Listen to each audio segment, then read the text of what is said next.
Most people never reach that elite level of closing for one specific reason. They treat sales like it is just a bag of tactics instead of a true skill set. They chase after scripts or little fragments of what they have seen people doing on social media. They are just memorizing lines and looking for quick fixes. And they try to take shortcuts around the parts that actually matter, the emotional intelligence, the biopsychology, and the questions that actually move the needle. These things allow you to have depth. It gives you a real understanding of what it truly means to shift someone's decision. This course is the exact opposite of that because everything I'm going to teach you here is what I call anti-sales. What you're about to go through is not a collection of tricks and tactics. It is the complete skill set that I have developed over the past decade. It is all structured in the exact order that you need to become a world-class closer. Not a script reader, not a performer, but someone who can actually guide a decision. You will guide a difficult decision with confidence and clarity. I can assure you, you won't need to watch any more sales videos after watching this course. This will allow you to reach a level that most people never even scratch the surface of. The insights I am showing you here are essentially compressing my years of experience into a tiny video. And in turn, that will allow you to compress potentially years of wasted time into months of action and focused skills. That could be the difference between staying trapped, earning the same amount of money year after year, or it could be building the kind of freedom that allows you to work less and earn more. So please take it seriously, take notes, and go deep. This is the start of you becoming the kind of closer that people will love to buy from. Let's begin. I remember sitting with a closer who approached me for a one-on-one session. He was stuck at around the $4,000 or $5,000 a month mark. He was wanting to move into remote high-ticket sales and hit those $10,000 to $20,000 months. So I asked him a pretty straightforward question, and I said, the prospects that you deal with now, what is their most common pain? And he said, it is that they want to earn more money. Which I was like,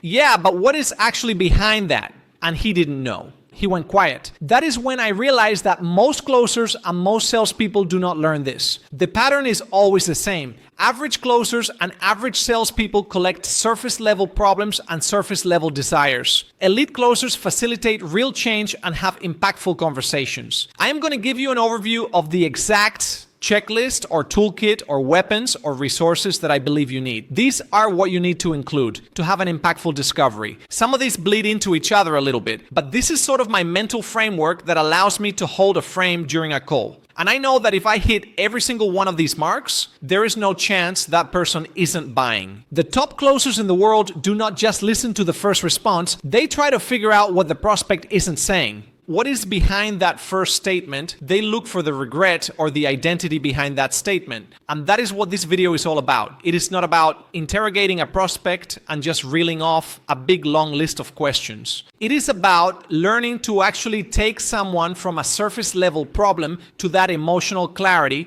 You want them to have the belief that they need to make a change. And your solution, which is the pitch that comes next, is the most obvious solution to fix what they are going through. It is there to help get them to where they want to go. Once you can understand this, everything changes. Your close rate, how much you enjoy sales calls, how prospects respond to you, literally everything. So what I have noticed with closers that are stuck between $3,000, $4,000, even all the way up to $10,000 a month, most of the time they are completely stuck at the surface level. They ask good questions. They have a good script that they follow. Their initial question is usually right on the money, but they accept that surface level response. Now, what do I mean by a surface level response? That could be, I just want to make more money. It could be, I need more customers for my business. It could be, I want to leave Spain. It could be, I want to change my job. Or it could be, I want to develop a new skill. They take that surface level response as the real driving force behind the reason why they are on the call. And it almost never is. There is always more emotion behind that initial statement. And ultimately, once we pull that out of the prospect, that impact and that emotion is what is going to actually drive the decision. The consequence of that is that the pitch from there falls completely flat. There is no emotional depth and you do not actually fully understand why the prospect is on the call. When I have been reviewing closers' calls, 80% of the time, the main problem is that they just do not go deep enough. They are way too surface level. And a lot of salespeople out there, specifically lower level salespeople, have a discovery process that is way more data driven. For instance, let's say you work for a marketing company. You might just be asking about what return on ad spend they get or how long they have been using XYZ agency for. Or you might ask how much they are spending on ads. It is just a data driven discovery. Ultimately, you could collect all that information on a form before the call. The closing call could just be deep rooted in emotion and actually facilitating that change. If you just use data on a discovery process, you will get a response like, I just want to improve my return on ad spend. But if your discovery process is emotional, you will get a response like,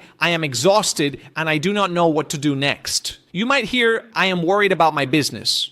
One of those is going to move the needle much harder than the other. And I bet you can guess which one it is. A good stress test for this is when a prospect gives you a response, think to yourself, is this what is keeping them awake at 2 or 3 a.m.? Is this what is running through their head when they are lying awake at night? Or is it something a little bit deeper than this? Surface problems or surface desires are often just the tip of the iceberg. It is what is beneath that keeps people up at night. And that is what plays on someone's mind. A contrasting example of this would be surface level, like, I just want to make more money. A deep dive into that pain point will uncover that earning more money allows him to be the sort of provider that he has always wanted to be. It allows him to be the sort of man that he has always wanted to be and be able to provide the sort of life he wants for his family and his children. It also means having the time freedom to actually spend it with them. So what most closers do is they have these surface level responses. Then they dive straight into the pitch or start telling them about the pitch halfway through the discovery process. It just breaks up the entire call and causes huge sales resistance. It does not facilitate any sort of impactful change whilst you are on the call. Usually you will get a response like, I need to go and think about it, or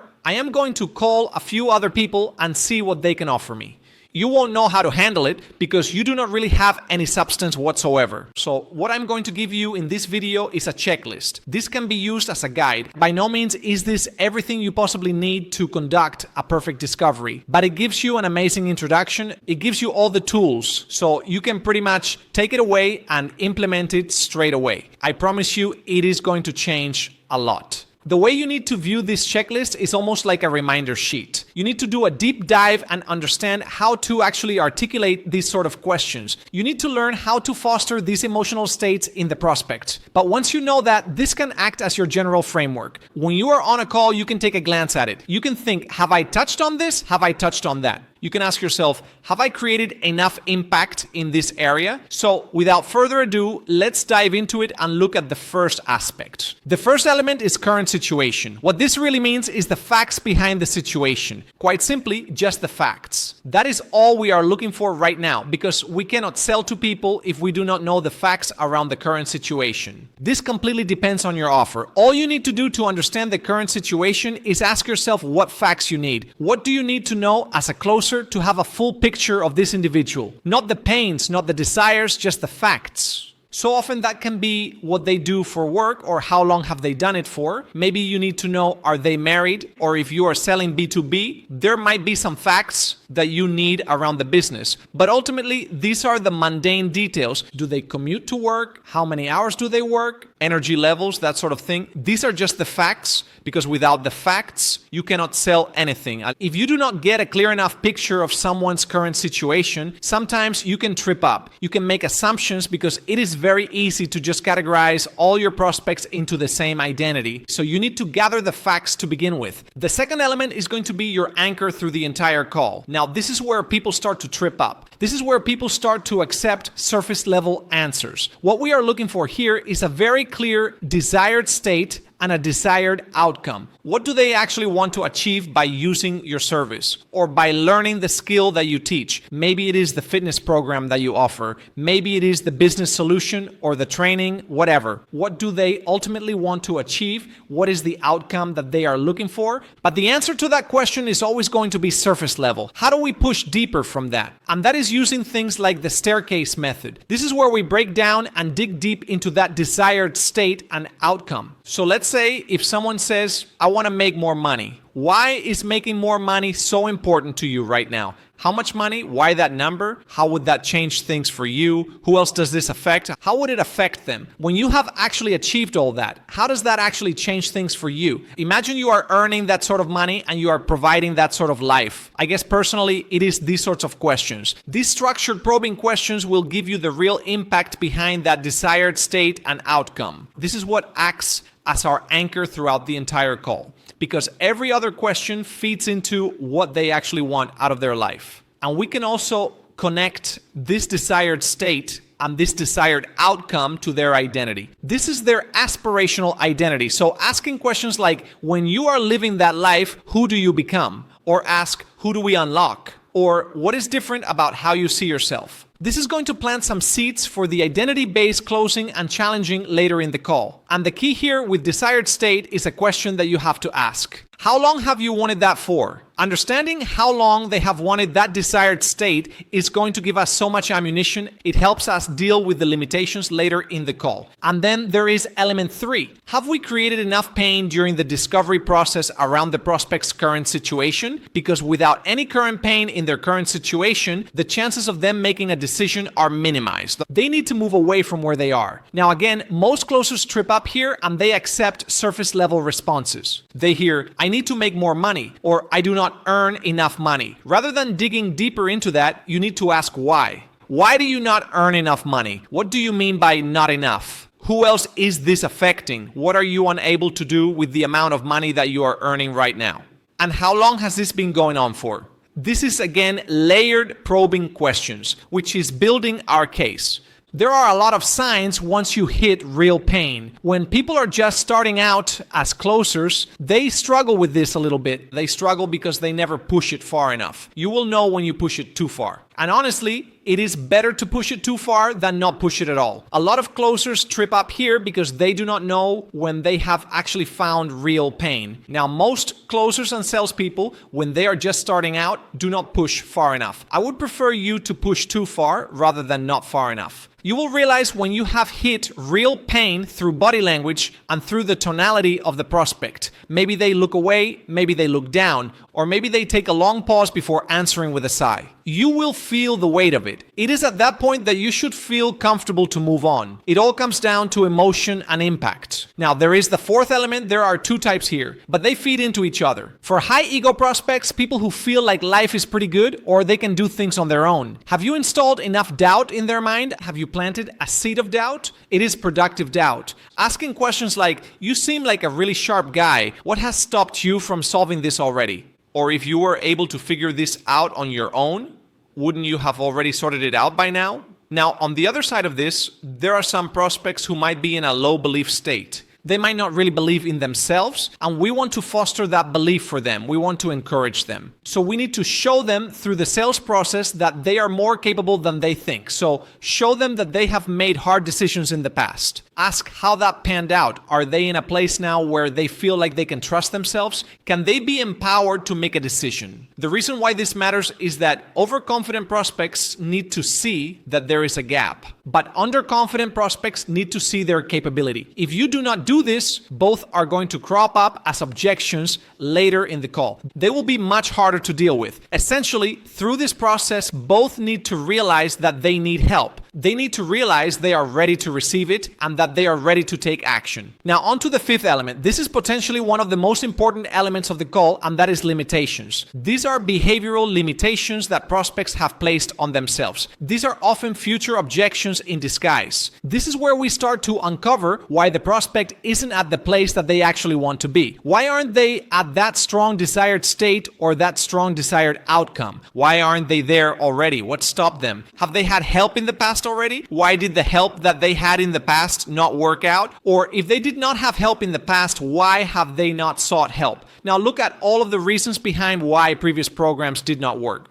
Look at the reasons that they did not get help, or the reasons that they have not achieved what they want out of life yet. These are often going to be external excuses to begin with. We need to take them away from being an external excuse. Things like, I didn't have time, I didn't have the knowledge, or I didn't have the money. These are all excuses. We need to move them to internal limitations. We need to get them to admit that it is fear. Maybe they have been too comfortable. Maybe they have been procrastinating and putting things off and kidding themselves. We need to pull that limitation out and help them to overcome it here and now. We do that by showing them the next point. This is the cost of inaction. So what happens if they continue to hold on to this limitation? What if they hold on to this fear of failure and this inability to move forward? What if they keep holding on to that? What if they do not actually make a change? What happens then? We need there to be some future pain here. Future pain is a massive needle mover. This is where we are ultimately holding up that mirror. We are showing the prospect that they have gotten their way up until now. Their behaviors, their actions, their decisions, and their mindset are the reasons why they aren't where they want to be. And if they continue holding on to it, what is that future going to look like?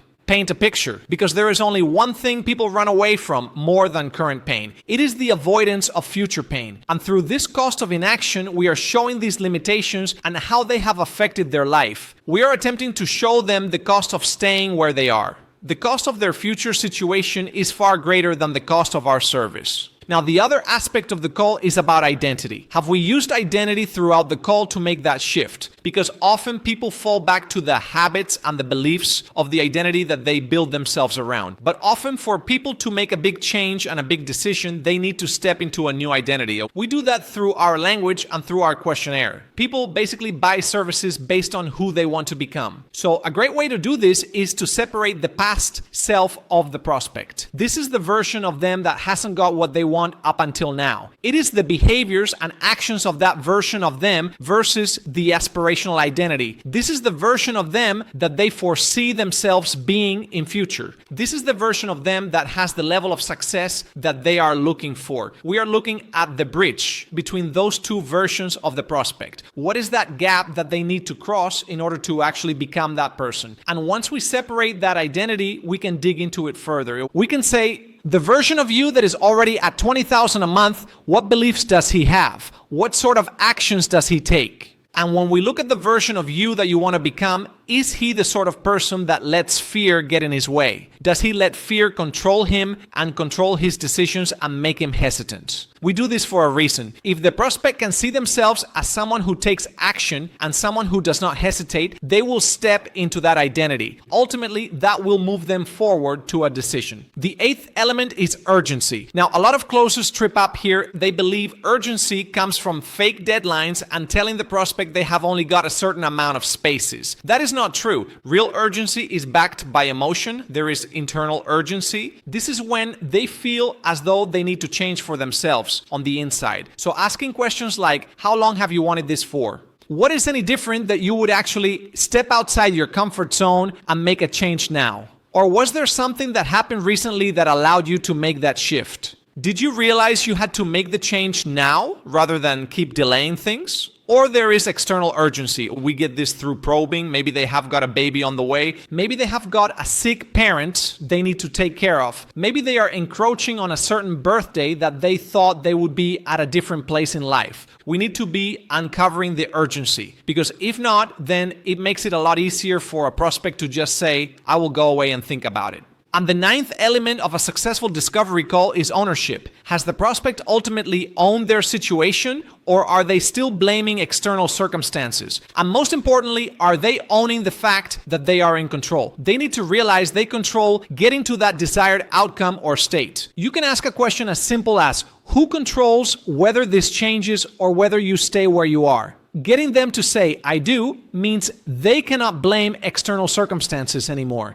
And the 10th element is a pretty simple one here. Have we uncovered if there is a support structure in place? What do I mean by a support structure? This could be a partner or it could be a parent. But ultimately, is there another influence in this decision? Are they supportive of it, or how do we get them to be supportive? Through this, we are looking to prevent objections. We want to stop as many partner objections later in the call as humanly possible. And element 11 is the final one. This is not really a question, but more of a feeling. Have you created a perception shift through the call? A successful sales call means actually being that facilitator of change. Do they see the situation differently than when they started the call? Do they view the problem differently? Do they have a new level of ownership around the problem? Do they have a new realization that they do need to make a change? Maybe they realize they have been in the way up until now. Have you moved them from just being problem aware to consequence aware? That perception shift is what is going to allow them to feel like they actually need to change now. And now on to some bonuses and things that you need to include. These are like the glue that holds these frameworks together. It enables you to have a successful conversation. The first bonus is reactive questioning and looping. This is why most scripts fail. What scripts usually do is just stack long questions. It is like long question, long question, long question. Reactive questioning is different. If a prospect says, I need more leads, you respond with, why do you feel like you need more leads? It is much more reactive. And this is not something you can script because you are reacting to the language that the prospect uses. If you are just using a script, that is more like an interview.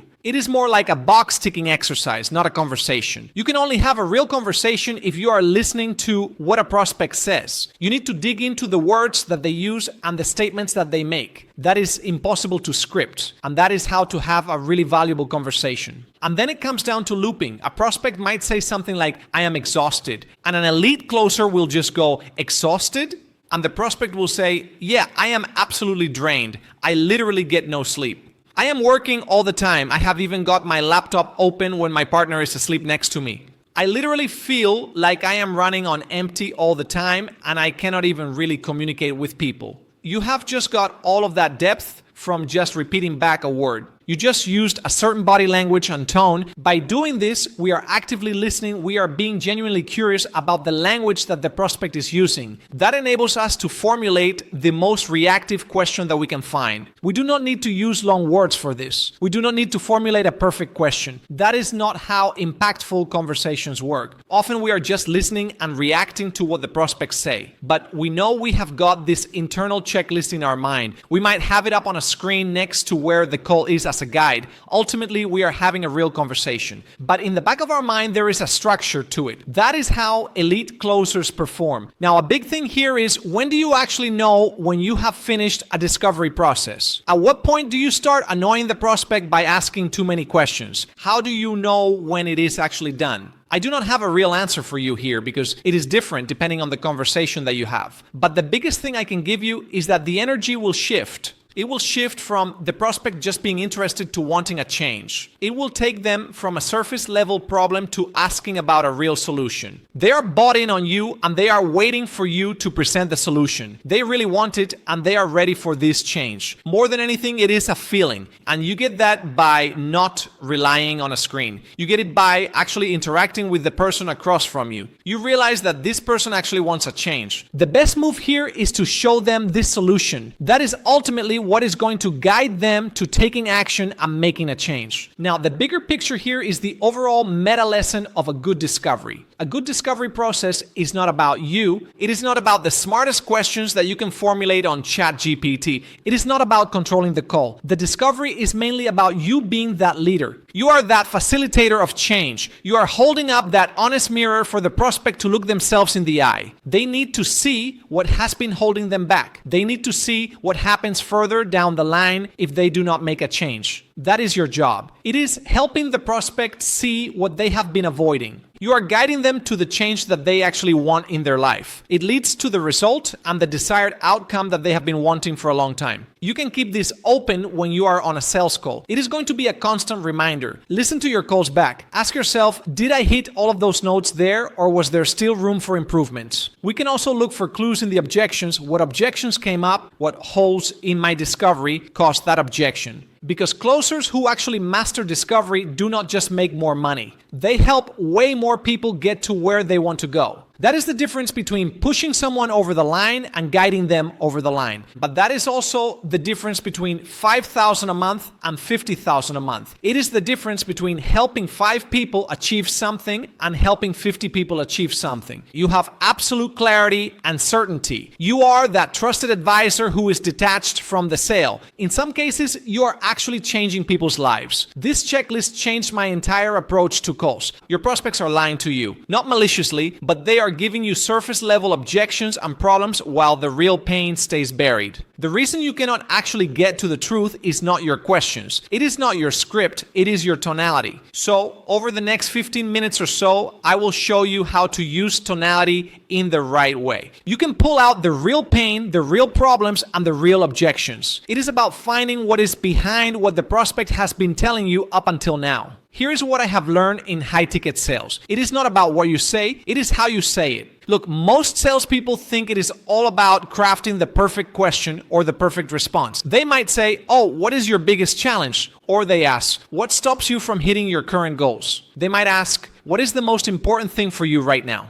These are rigid sorts of questions, but here is the very big problem. If you ask even the most perfect question in the world with the wrong tone, you will get garbage answers every single time. You will get responses like, "I do not know." Or they might just say, "Oh, I just want to earn more money." They might say, "We are actually doing okay. We are just seeing what is out there." Or, "We are just looking for more information." Do any of these responses sound familiar to you? That is because the prospects feel that you are just another salesperson running through a script. Or even worse, they think you do not actually care about the problems. They think you are just looking to get a sale out of them. As soon as a prospect feels that, their brain will just put up a wall. But if you actually master tonality, you will not believe some of the responses that you will get from people. They will open up and tell you things that they have never even told another human being before. Never mind another salesperson. There was quite literally a study in the 1960s by a guy called Albert Mehrabian. I think that is how you pronounce his name, though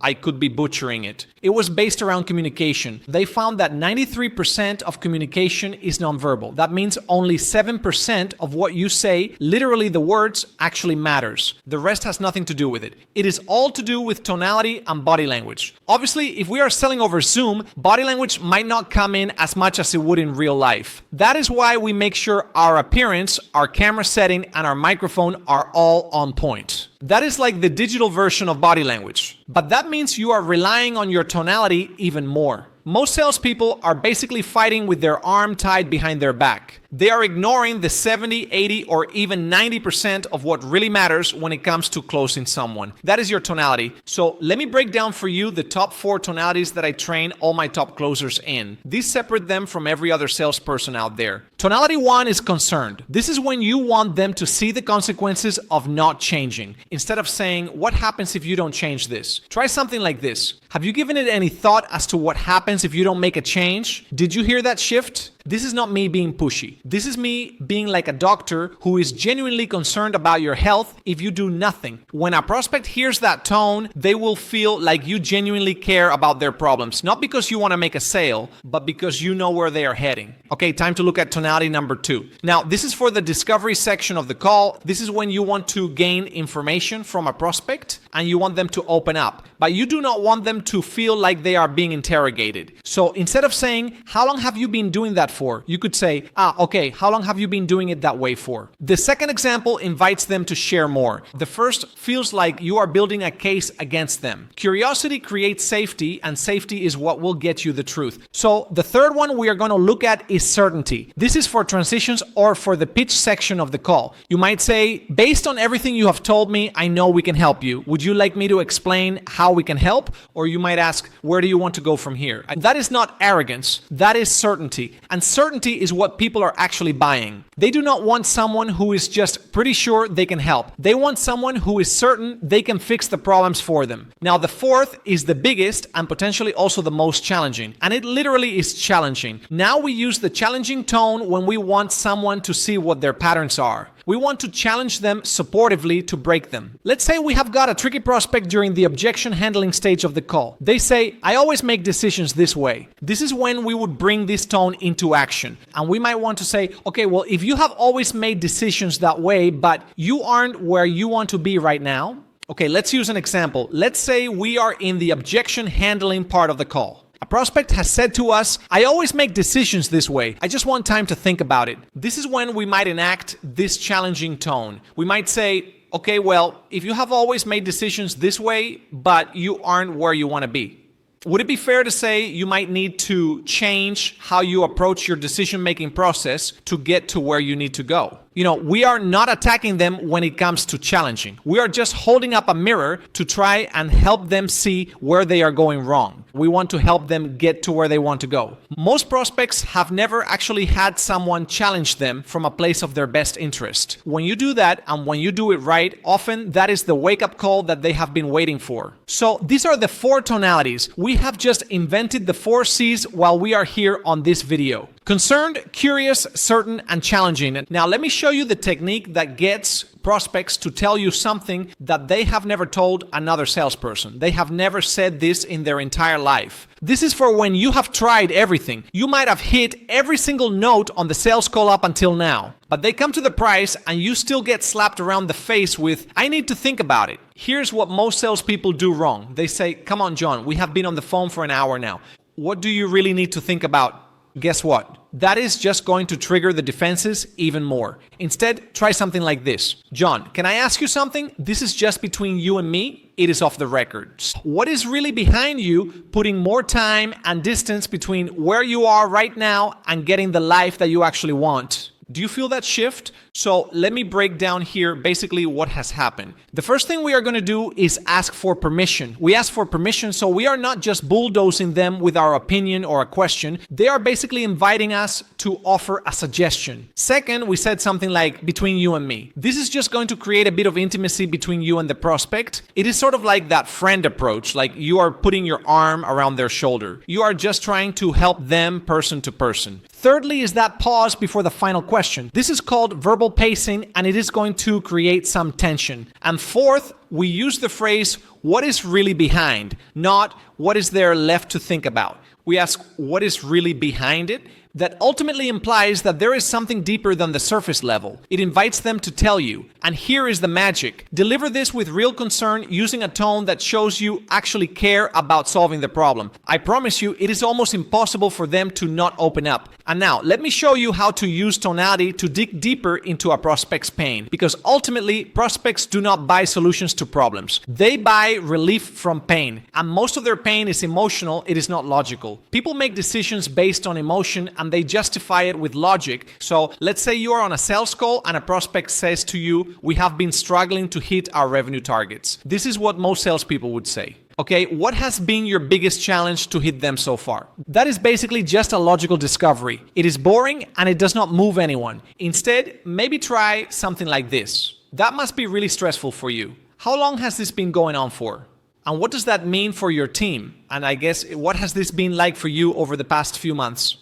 Do you see what I am doing there? I am not just finding out what the problem is. I am finding out what the emotional impact behind that problem actually carries to the prospect. Because when someone finds the real cost, the emotional cost behind a problem, that is when they will stop shopping around and they will actually start buying. To round things off, let me give you 3 advanced patterns that I teach all my top closers. Okay, let's look at pattern 1, the empathy bridge. So when a prospect shares something emotional with you, let's say they say, well, I am just tired of being let down by agencies. We do not want to dive in straight away and try and solve it. You do not want to say, well, this is why we are different, blah, blah, blah.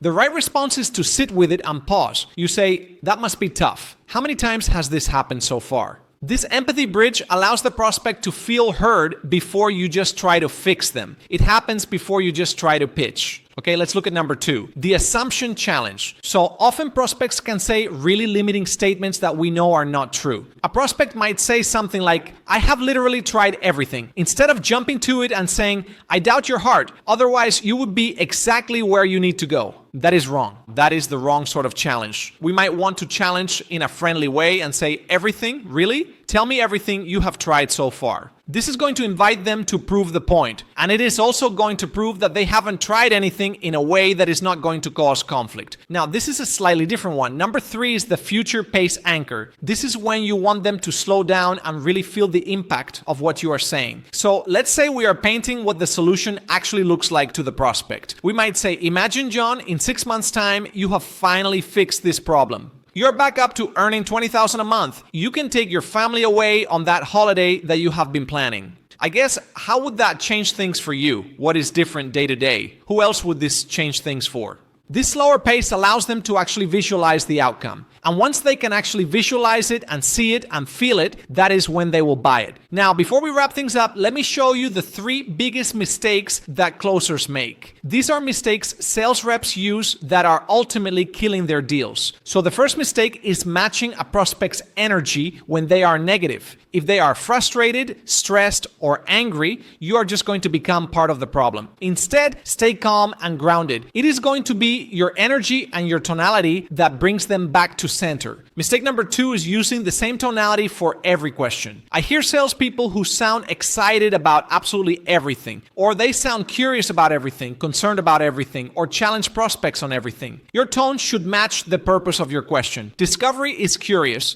pain exploration, and sometimes objections are going to be concerned, and your pitch and closing are confident and certain. Now, I have saved the best for last. The third and final mistake, and it is the worst, is when people fake tonalities. Now, what do I mean by this? People can smell an inauthentic tone a mile away. If you do not actually genuinely care and you're just putting on some crazy pretend tonality, the prospect is going to be able to tell. The best way to deliver any of these tonalities is to actually embody that feeling. If someone has a problem and it is very obvious, be concerned for them, care about them, be genuinely curious about someone's current situation and how long they have been doing something. Just being curious will serve you so well as a sales rep. And when it is very obvious that someone is just in their own way, they are just delaying things. You can be challenging in that friendly way because you are trying to help them win. And when a prospect feels that, that will make the biggest difference. The best tonality ultimately just comes from actually giving a damn. Look, here's the bottom line. You could have the best scripts in the world. You could have the best questions. You could have the best pitch and the best objection handling word tracks. But if you do not have the tonality to match, none of it matters. If it does not create trust, safety, and emotional connection, it is pointless. Prospects do not buy your solution. They buy how that solution makes them feel. If you master tonality, you will stop getting surface level responses. You will get the real truth and the real pain behind why they are on the call to begin with. And ultimately, that is what closes deals. That is when you can turn 3K months into 20K months. And sales can start becoming a career, not just a job. If you want to actually master high-ticket sales and gain a remote position, listen up. You want a job that gives you complete freedom of time, location, and finances.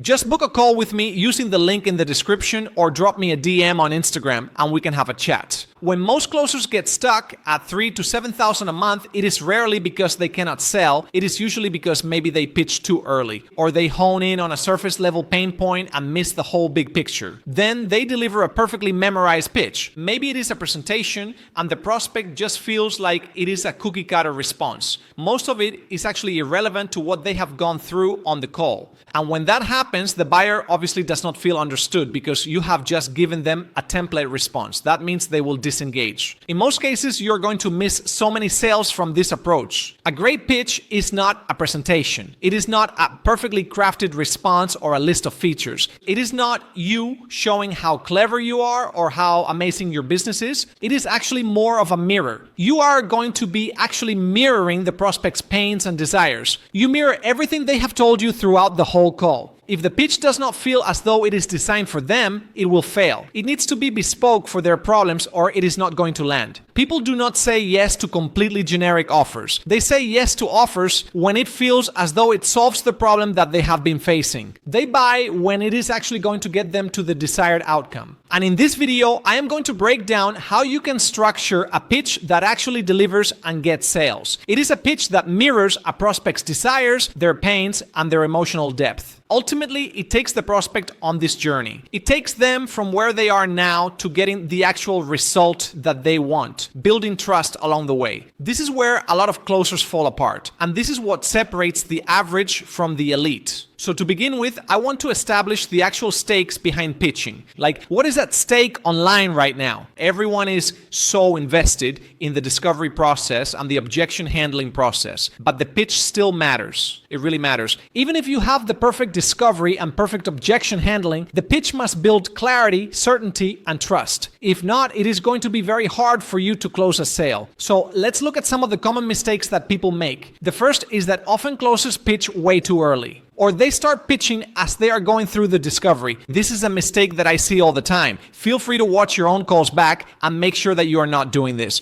The prospect might raise a particular problem or something that they want, which is included in your offer. So what happens is you will tell them early. Ideally, the sections should be very separate. Your discovery process should all be about the prospect. It should not be about your offer. You should not be mentioning anything about your offer, your pitch, or your service for at least the first 20 minutes of the call. And then when the discovery process is finished, that is the point you move in with the pitch. Another big mistake that I see with a lot of pitches out there is they unload on irrelevant benefits to the prospect. The prospect is on a call because they want you to take them from A to Z. Quite simply, it is about moving away from a certain pain that they have been facing or towards a desire that they have been seeking. During your pitch, do not start telling them about awards that you have won. Do not mention some irrelevant detail inside your program or your service that they do not really care about. Prospects care about getting to where they want to go, and they want to feel safe on that journey. So ideally, we do not need to dump features onto prospects. Realistically, I think pitches can be 5 to 10 minutes most of the time. You can deliver a killer pitch in 5 to 10 minutes. As humans, our attention span is not too good. So 5 to 10 minutes of a well-crafted pitch is all you need. You do not need to unload features and benefits. You do not need a 20-page presentation to close a sale. Ultimately, what actually closes a sale is emotional resonance. It is not logistical details. Prospects do not really care that much about the logistics. They often just care about how that pitch makes them feel. They want clarity, confidence, and trust that you are actually going to get them the result that they came looking for. So now it comes on to the specifics around your offer. Obviously, it massively depends on what offer you're on with how you pitch. I am going to try and give you an overall summary of something that I believe could fit pretty much every single offer. I will do this without going into too many details. I'm going to try and give you a broad spectrum of what should pretty much always be included. So the first thing is, I would not have a long presentation like a slideshow that you click through. I think it is outdated. I think that it removes that emotional connection between you and the prospect. All of a sudden, it has gone from a real powerful conversation where the prospect feels they need to make a change. Then it switches to, oh, and check out my pre-recorded presentation. It sort of does not really align. So with pitches, I like to make them as personal as possible. I want every single prospect to feel as though this was made for them. And we are directly attributing the benefits of the service or product to what the prospect told us earlier in the call. I am going to go through this in more detail. But that is an overarching theme to keep the pitch personal. If your pitch feels generic, strip it back. Try to make it as personal as possible. What I like to do for my offer is I have literally a Google Doc and it just contains 2 pages. My pitch might last for 10 minutes. This allows the prospect to have something to look at and follow along. Otherwise, it can be a little bit too many words and they cannot grab onto everything. They cannot remember everything if they do not have something to look at. It does not need to be in depth. It is literally bullet points on my end, but it is well presented. I have put the branding onto the piece of paper with the right font and a banner with some images. It is simple, but it allows the information I am sharing to actually land better. I also like to keep a link handy to one side, usually on a separate tab. It is there to run through a couple of testimonials if asked. Or if you are on Trustpilot, having that link handy is always going to be useful. You can flick through them all and be like, look how many amazing reviews and results we have got.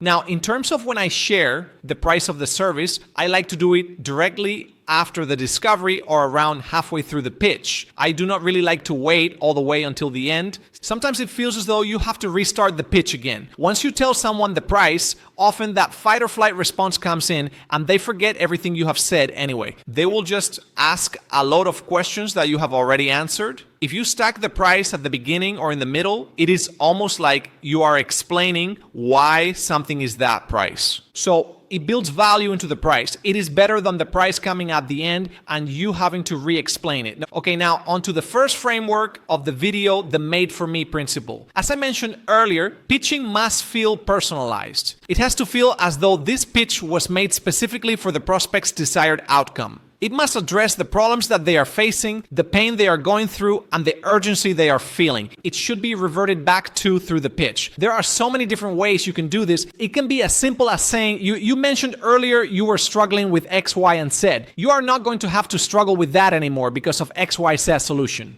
It is as simple as that. Just reverting back to what the prospect said and including it with whatever statement you are going to say next makes it feel way more personalized. So ultimately, you are going to be using the insights that you have gained through the discovery. You use them to preface any statements that you are going to be making. We want to try and mirror the emotional language that the prospects use through the discovery. So maybe someone has said that they have been struggling for a long time now. It is like saying, I know you mentioned you have been struggling for a while with that particular issue. Well, we actually solved that this way by doing this, this, and this. We want to try to avoid these long generic statements or listing off all these features that no one actually cares about. Take an honest view of your pitch and your pitch deck. Think to yourself, does anyone actually care about that? What do my prospects really care about? When they come onto the call and I am having a conversation with them, what are the main things that they want? Let's just pitch that. What are the main things that everyone struggles with? Let's include that and let's solve all of those problems. It is pretty easy. It is like asking, what are the 5 main things that all of my customers struggle with? Okay, let's include that in the pitch. And what are the top 3 desired outcomes that most prospects want? That is your pitch. Done. Just focus on the big movers. People do not need to know the award that you won last week. People do not need to know how quick your yada yada yada is, right? You just do not need to go into the specifics. Obviously, prospects need to feel safe. They need to feel like you are capable and you have the infrastructure in place.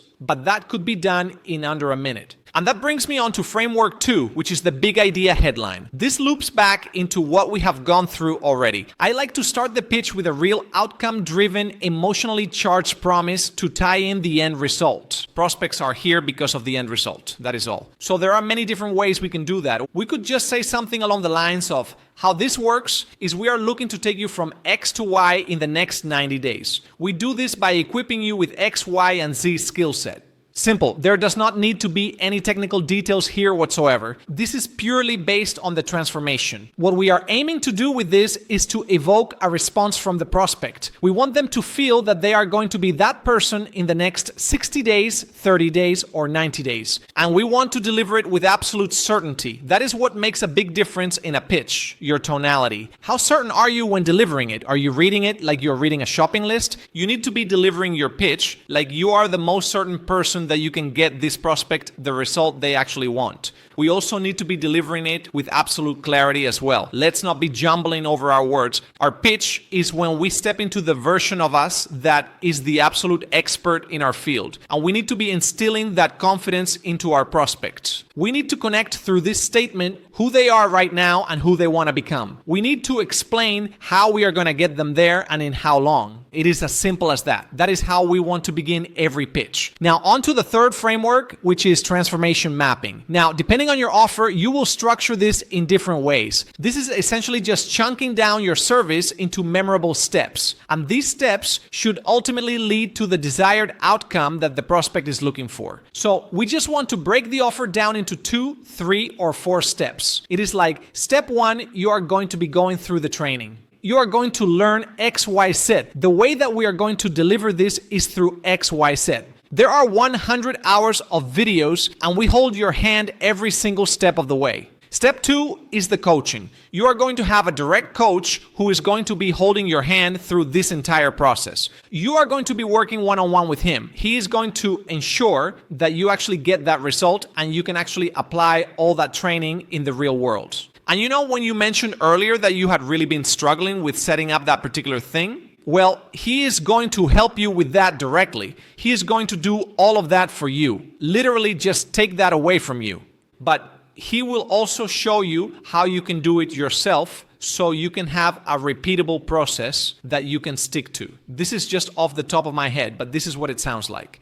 And then from there, it is like the third step is accountability. The way that we do that is this or that. Remember when you said earlier you need this? Well, this is how we solve this. And finally, the fourth step is actually simple. But again, ideally, we want to try and tie each step into a pain or a desire that they mentioned earlier in the discovery. Try to use the actual language that they used. But this is all about showing the process to take them from where they are right now to actually getting the result. They get the result they want in the time frame that they want. Ideally, in this section, we are focusing on change. How do we actually facilitate that transformation and that change that they are looking for? Now, the fourth framework is where a lot of people get lost. This is where a lot of people make a lot of mistakes. So this is the logic layer. Most people make the whole pitch logic, and that does not really do it for prospects. Ideally, it is about showing them the change, showing them the transformation. You get them to paint that ideal scenario in their mind. And the logic just backs it up. The logic is just that final padlock. It is the final bit of security that allows everything to fall into place. But the pitch is ultimately built on emotion, and then it is secured with this logical layer. So this is where we are just going to introduce the structure and the certainty. So the prospect believes, actually, I can 100% trust these guys. They have got it all figured out. This is where we are explaining things like onboarding. How in depth is the onboarding process? Also, support is massive here. People love having support. No matter what service it is, what sort of support are you offering them in terms of customer service? How quickly are you going to respond to them? Who are they going to be dealing with? How often are they going to be dealing with them? But also timelines, strict timelines of when things start and when things end, and then ultimately the delivery of your service and what that looks like and how efficient is it. This is where you make the actual service delivery bulletproof with no drama. A great way you can do this is to transcribe all your calls or listen to your calls back. Try to figure out what are the most common questions and objections. Figure out where they come from. It is this logical layer where we can explain them away. So for instance, a lot of people might be asking at the end, what time are all the sessions? Just include that in your pitch. So then you do not have to answer an additional question at the end. Or there might be some deeper concerns where people are saying that they are not really that confident. Well, that might be a sign that you might need to double down on the support aspect of the program, so people actually get that feeling of confidence. And finally, once you have done that, this is where you actually start to tie them down into a decision. I always focus on the prospect making a decision. Forget about the investment for now. Even if they bring it up, let's focus on the decision. Focus on the decision to actually make a change or make a commitment, because that is the powerful part. Actually committing to that change. Money is the easy part. So we ask a question after we finished our bit, something along the lines of, do you actually feel like this can get you to XYZ desired outcome? 9 times out of 10, they will say yes. But listen out for yeah versus yeah.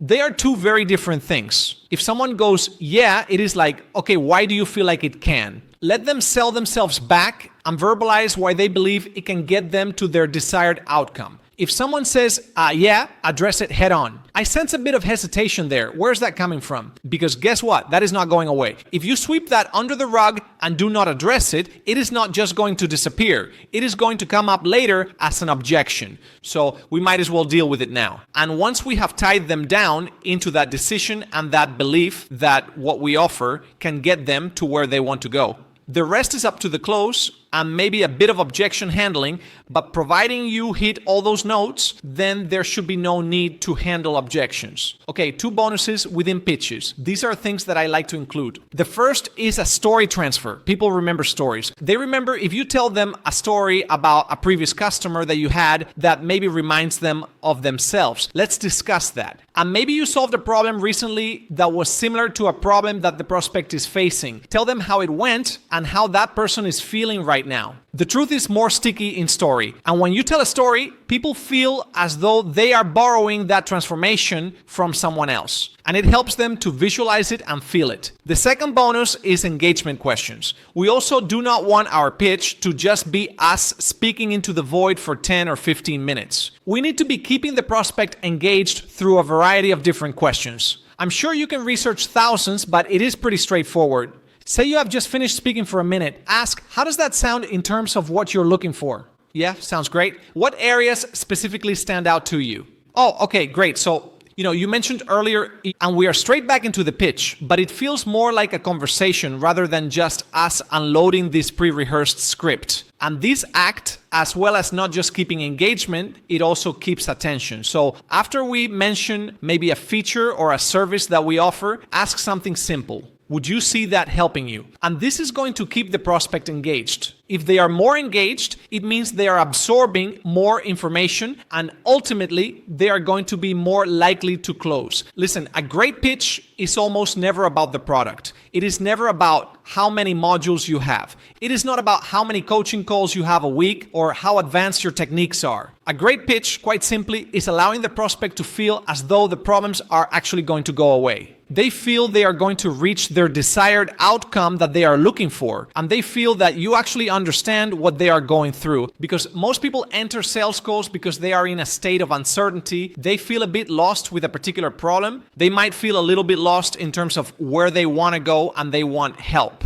If you can be that absolutely certain individual that knows you can help the prospect, you build trust. Have that contagious certainty where you are that certain and they then feel certain in you. They trust you, and if they trust you, they will buy. A great pitch is soaked in certainty and authority. And as you will know by now, you nail that through your tone and your pacing. You have literally got to be the most certain authority figure on the planet. You have to believe that what you offer will get the prospect where they want to go. People need a leader, and you can be that leader on a sales call. That is why elite closers close at such high rates. They do not rely on slick lines and lists of features and memorized scripts. They rely on emotional precision. They rely on repeating back to the prospect the exact words that they want to hear. You get that through listening. You get that through having a killer discovery process. You get that through having a full understanding of your service and your offering. Just deliver on a plate essentially exactly what the prospect is looking for. Build trust within it. That is what speaks to the human experience, and in my opinion, that is what delivers a perfect pitch. All right, welcome to what might be the most important sales training that you will ever watch. This is a full masterclass on objection handling. It is not surface level at all. There are a lot of online programs out there that potentially you pay tens of thousands of dollars for just to get access to this stuff. This is not scripts that you are going to memorize. This is the deep work, the psychology, the patterns, the frameworks. This is ultimately what separates closers that are stuck at $3,000 a month to the closers that are doing $20,000 or $30,000 a month. And I can tell you with absolute certainty, the way that most sales coaches handle objections is completely wrong. Most people who are in sales handle objections completely wrong. So here is what we are going to be covering over the next hour. The things to avoid when it comes to objection handling. The 4 different types of objections. My exact framework that I use. Like I said, I used to charge thousands of dollars just to give this system to people.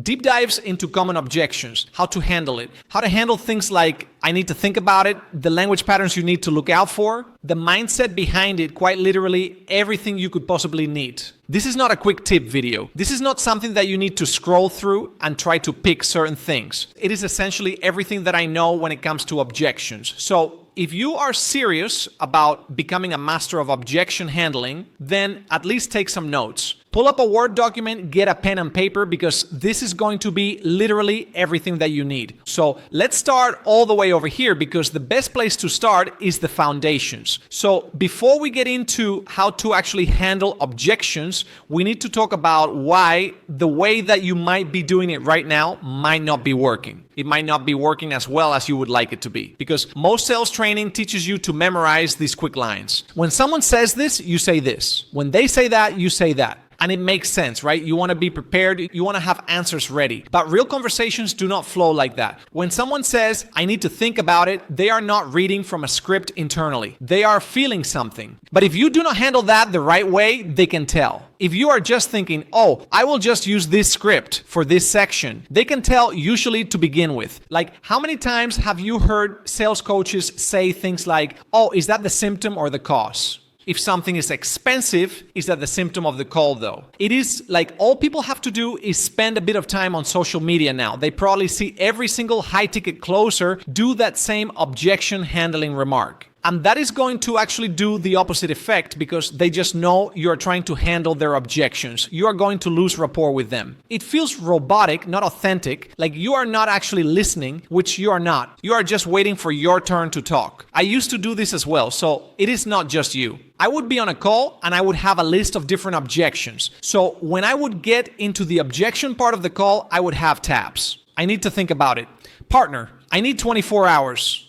And I click on it and it works sometimes. I am not saying it does not work. I am just saying there are better ways to do it. And often the difference between a 10,000 a month closer and a 20,000 a month closer is small details like this. This is what actually makes a difference because it allows you to close more people. Those higher level prospects that a scripted line isn't going to work on, they are going to go, no, I just want to think about it. And you are going to try some quick line with them. And they are going to go, yeah, I am still going to think about it. And you are like, I could have got that person. That is where this comes into play. It is that extra 10 or 20% close rate that makes the big difference. Because if you are not addressing what is actually going on in their head and just reciting lines, then it is not going to go super smooth. The big shift for me happened when I stopped trying to handle objections. I started trying to understand them. See, objections are not people saying no. They are like clues. It is basically the prospect telling you what is holding them back. But you need to know how to listen. So in this masterclass, I am not going to give you scripts. I am giving you something better. It is like an internal framework for you to understand what is really behind every objection. It is about how to guide people past their own limitations. This is what separates great closers from good ones. And by the end of this video, if you apply everything that we have gone through, you will be better at handling objections than 99.9% of salespeople out there. So let's look at the psychology behind objections here. The truth is, most objections aren't real. I know that sounds weird, but stick with me. When someone says, I need to think about it, they are not actually saying they need more time to process information. When they are saying it is too expensive, they are not always saying they cannot afford it. They could be saying a multitude of other things. They might be saying, I feel uncomfortable right now. I feel scared. I do not feel safe making this decision. But here is why this matters. If you try to deal with that surface level objection, you will lose the deal. Humans ultimately make decisions emotionally, then justify them logically. This is not new information. Every sales trainer probably tells you this, but most people do not actually understand what that means in practice. It means someone gives you a logical objection like, I do not have the money or I do not have time. They might say, I need to speak to my partner. They are not giving you the real reason to begin with. Okay? The real reason is always emotional. Objections are windows into internal conflict. Often, if people are on high-ticket sales calls, they usually bought into whatever you are selling to an extent. They have sat with you over an hour. They have gone through a sales call. They have probably gone through a lot of things before they got on the call. But then it has come to the price and these limitations start creeping in. So this is just an illustration of essentially what that process looks like. Through our discovery section, we are going to know where they are. We are going to know where they want to be. We are going to know what the gap is holding them back. So when we get into objections, you are not here to overcome them. You are here to help resolve the internal conflict by shifting the belief that created the objection. You are the guide. So your job isn't to convince them. It is to help them see what is really holding them back. And once they see it, once they articulate it, you can give them a different lens to look through it. And you can allow them to move past it. And often it looks like this. You have got the surface objection, which is what they say. Now, this is where most closers trip up. They just try and handle the surface objection. And it goes bad. Like sometimes you will capture people with some quick lines. But ideally, you need to be asking the right questions. Understand, okay, what is the actual concern here? Let's get that. But then there is a layer below that. It is the underlying belief behind their concern. And if we handle that, we are in an even stronger position. And a layer below that is who they believe they are. If we can handle that aspect of it, that is where you can really crush objections. So there are essentially 4 layers of objections, and the first layer is the smoke screen, or what I like to call the filter. This is usually the reflective protective responses. Again, we do not handle smoke screens, we do not handle filters. This is things like, can you send me the info over email, or I will get back to you tomorrow, or I need to think about it. Then we get onto the logical wrapper. This is where the rational sounding reasons come into play. And often this is just logic as armor for what is really going on. But this is where we will start to get some distinction between what this potential objection is. Is it like fear-based or is it logistical-based? So we need to ask better questions here. I'm going to show you exactly how to do this. But before I show you how to do it, I need you to understand it. So the logical wrapper often is people saying things like when they have a money objection. objection. They are worrying that if they spend money on this and it does not work, they feel irresponsible. They believe that resources are scarce and they must protect the money. They might feel like they are not able to manage this on top of everything else. They may feel like they need permission from a partner. So your role in this section is to isolate ultimately whether it is logical or whether it is fear-based, and get to it. We need to get to the root, and if it is not logistical, because we deal with logistical objections differently, often it is fear. And that is basically the emotional truth behind the objection. Fear of failure, fear of loss, fear of change. Your role here is to essentially position that fear. You need to drag it out the hat like a magician pulling a rabbit out of a hat. You need to get it up and look at it. Look it in the eye, because that is not them. Let's view it as a separate entity and view it as something that is happening to them,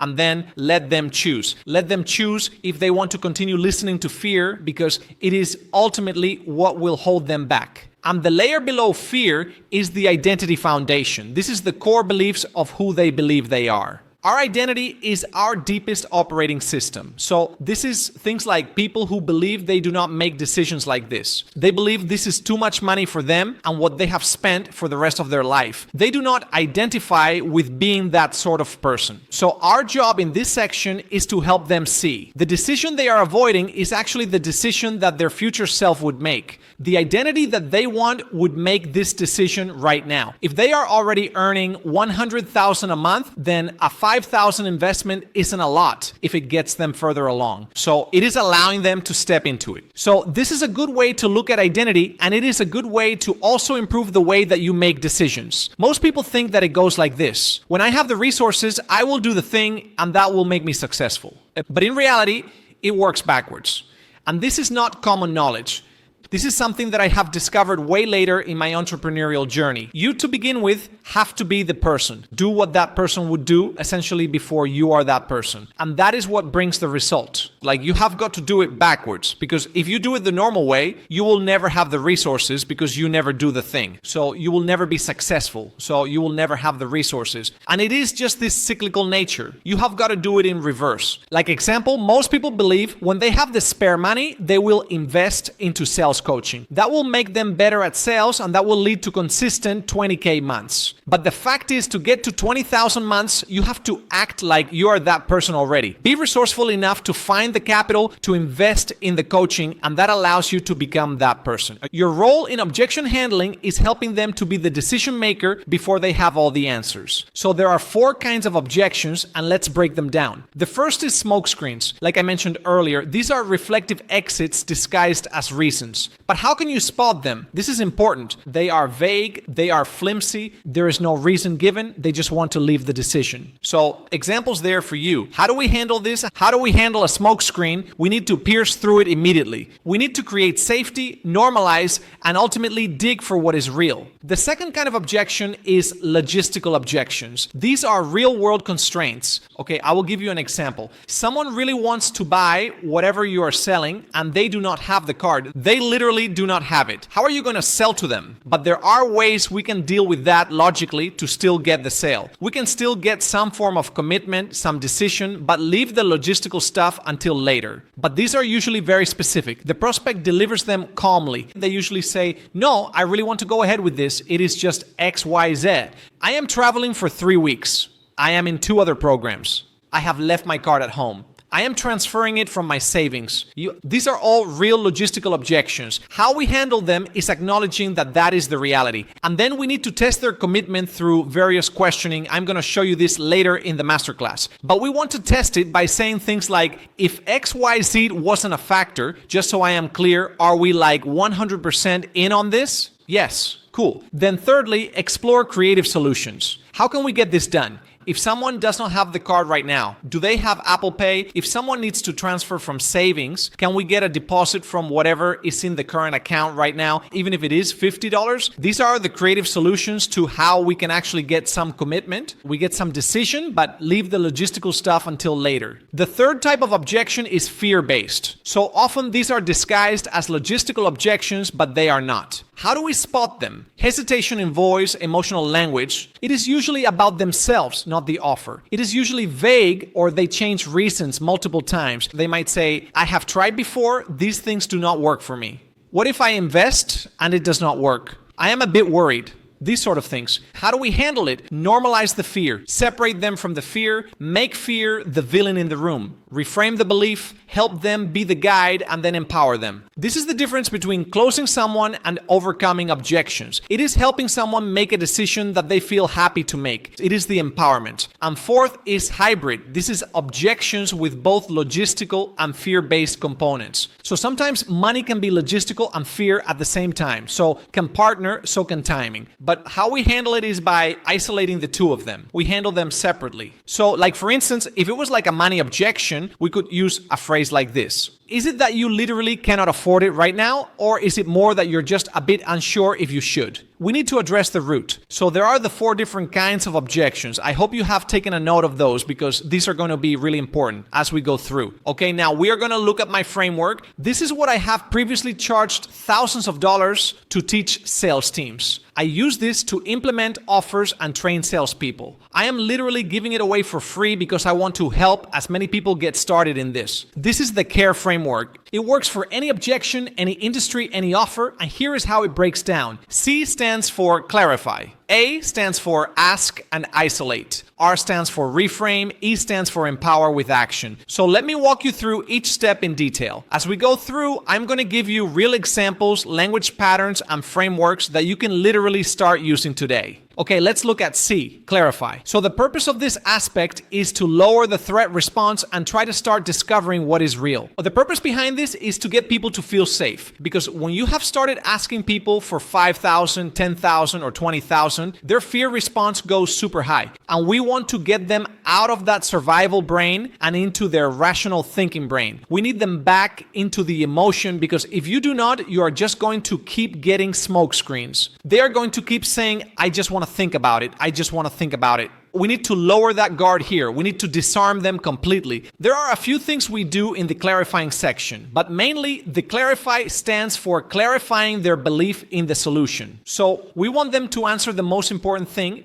Do they believe what we have gone through over the past hour will actually get them to the outcome that they want? If the answer is yes, we are on to something. Because if they say yeah, that means they believe it is real. They believe we can help them, but there is something holding them back. This is what we are going to figure out. But the most important question here is when they have said yes, I do believe it can help me, we want to ask why. Why do you feel like this can help you? Because this will get them out of that survival brain and get them back into rational thinking. So we want to remove the sales pressure here as well as much as possible. We want to step into that trusted advisor frame. I want you to think in objections like you are a big brother or a big sister. You are helping someone to make a difficult decision. Investing in yourself is not easy, especially if it is the first time. We are going to normalize the objection in this section as well. Like, yeah, that is not uncommon. Most of our clients feel that exact way before joining our program. We need to create permission to be straight up with them. Because in order for us to help them, can we be honest? Can we have an honest discussion? And that is clarify. So throughout that section, hopefully we are going to gain a lowered guard. We are going to get them back into their rational brain, get them out of survival mode, get them to confirm they believe in the solution and explain the reasons why they believe in the solution. We want all of those things before we move on to the next stage, which is going to be ask and isolate. This is where we are going to ask various different questions to ultimately get to the root of the objection. Because in the previous one, we have only often got the surface layer to begin with. Whether they have said it is too expensive, whether they said I need to think about it, whether they said they need to speak to my partner, doesn't matter. We are still going to keep going to the root. Most people do not even understand what the real objection is. They are just giving you whatever their mind is clinging on to. It is usually like 80% of the time fear response, right? They are just like, oh, need to think about it. Yeah, need 24 hours. A lot of money, shut down. Your job is to help them discover what it potentially is holding them back. And again, be that guide. So there are different isolation techniques we can use, just quite simply asking why. Why is that? What is beneath that? If we solve that problem, would that mean that we would be going ahead? Like, for example, a chain here is like, I just need to think about it. It is like, what do you feel like you need to actually go over just so I can see if I can help? They reply, just to see if it is the right time. Our response would be, what makes you feel like it might not be? boom, the objection is going to come out. This is the sort of questioning that we are going to go down. I am going to give you lots of examples on this later, but I need to understand why you are doing things before just going and doing them. That is probably most people's issues already, because they are just reading a script. They do not even know why they are doing certain things. This is also the section where we start to figure out whether it is logistical or emotional, because we are going to handle them differently, right? We are going to handle them completely different. Ultimately, your job in this section is to get them to ask questions that force them to articulate what is really going on. And once they say it out loud, then you can address it. But if you do not isolate the real objection, you are just going to be swinging your hands around like you're trying to fight a ghost. You are going to be solving the wrong problem. We need to figure out exactly what it is. Is it logistical? Is it emotional? Because it is only then we can move on to the next stage, which is reframe. This is the most powerful part of the framework. This is where you help people to see their situation differently, their beliefs differently, their identity differently. This is where deals close. But here's the principle. You're not trying to convince them. You are helping them see what is actually true. I'm going to give you the different reframe principles. I'm going to give you a lot of examples down here, but let me explain why. To begin with, we are not going to be providing new information here. We're going to be providing them a new lens through which to say the same situation. Reframes work because we may expose limiting beliefs as optional. Do they really need this fear in their life? Like, what happens if they continue holding on to this fear? Are they going to progress any further than where they are right now? What has fear bringing up these limiting beliefs and saying over the past year, while XYZ limiting belief has been holding you back? While this has been holding you back from achieving XYZ outcome, what do you feel like you have potentially left on the table? We are getting them to look at things through a different lens, creating cognitive dissonance with the current pattern of behavior and offering an alternative interpretation that ultimately serves them better. Now, I am going to show you the different ways to reframe, but before we do that, I am going to show you the final step. And this is powerful here because we want people, when they are buying, to be in an empowered, excited state. We want them to embody the version of themselves that is capable of deciding. Ultimately, this decision making is an identity act. When someone makes a big decision, they are not just choosing action. They are choosing what sort of person they want to be. We are helping them step into the decision. We are not pushing them. You are calling them forward into the version of themselves that is capable of deciding. And I am going to give you a really big key here. You want to tie them into the decision, not the investment. Obviously, the investment is an element of it. But when we are tying them into this empowerment stage, we are not talking about the investment. We are talking about the decision to move forwards. We are talking about the decision to unlock the skills that are going to lead to their XYZ outcome desire. It is not about the money. It is ultimately about them choosing their future from this point on. Using back their language, using back their reasons that they have brought up early in the call, their words, and inviting them to step into the identity that ultimately makes this decision. So let's take a step back and let's look at the different ways how we can reframe objections. This is some key reframes. Now, these are not scripts. These are actual psychological constructs of essentially changing the way someone looks at something. These are not scripts. These are not word tracks. I am giving you real psychological frameworks that actually change people's decisions. The first is aspirational identity framing. So when are we going to use this? This is when we can see that a prospect is making a decision from where they are right now instead of where they want to be. Instead of the version of themselves who they have told us throughout the call they want to become. But they are still making a decision based around who they are right now. So we are going to show them the contrast between who they are right now and who they need to become and bring that to light. An example of doing this would be saying something like, which version of you is ultimately making this decision? The one that has been stuck for the past 5 years, or the one that is actually living the life that you have described? We are ultimately challenging who they are here. And it is very hard to move forward in life if you always make the decision based on the person you are right now. You need to make decisions based around the person you want to become. And this is a belief you should hold as a closer. This comes down to congruence and acting like the person you are advising people to become. It is a hell of a lot easier if you are also that person. And we're going to challenge them from a state of believing where they are the current patterns and behaviors to, I can actually choose who I become through making the right decisions.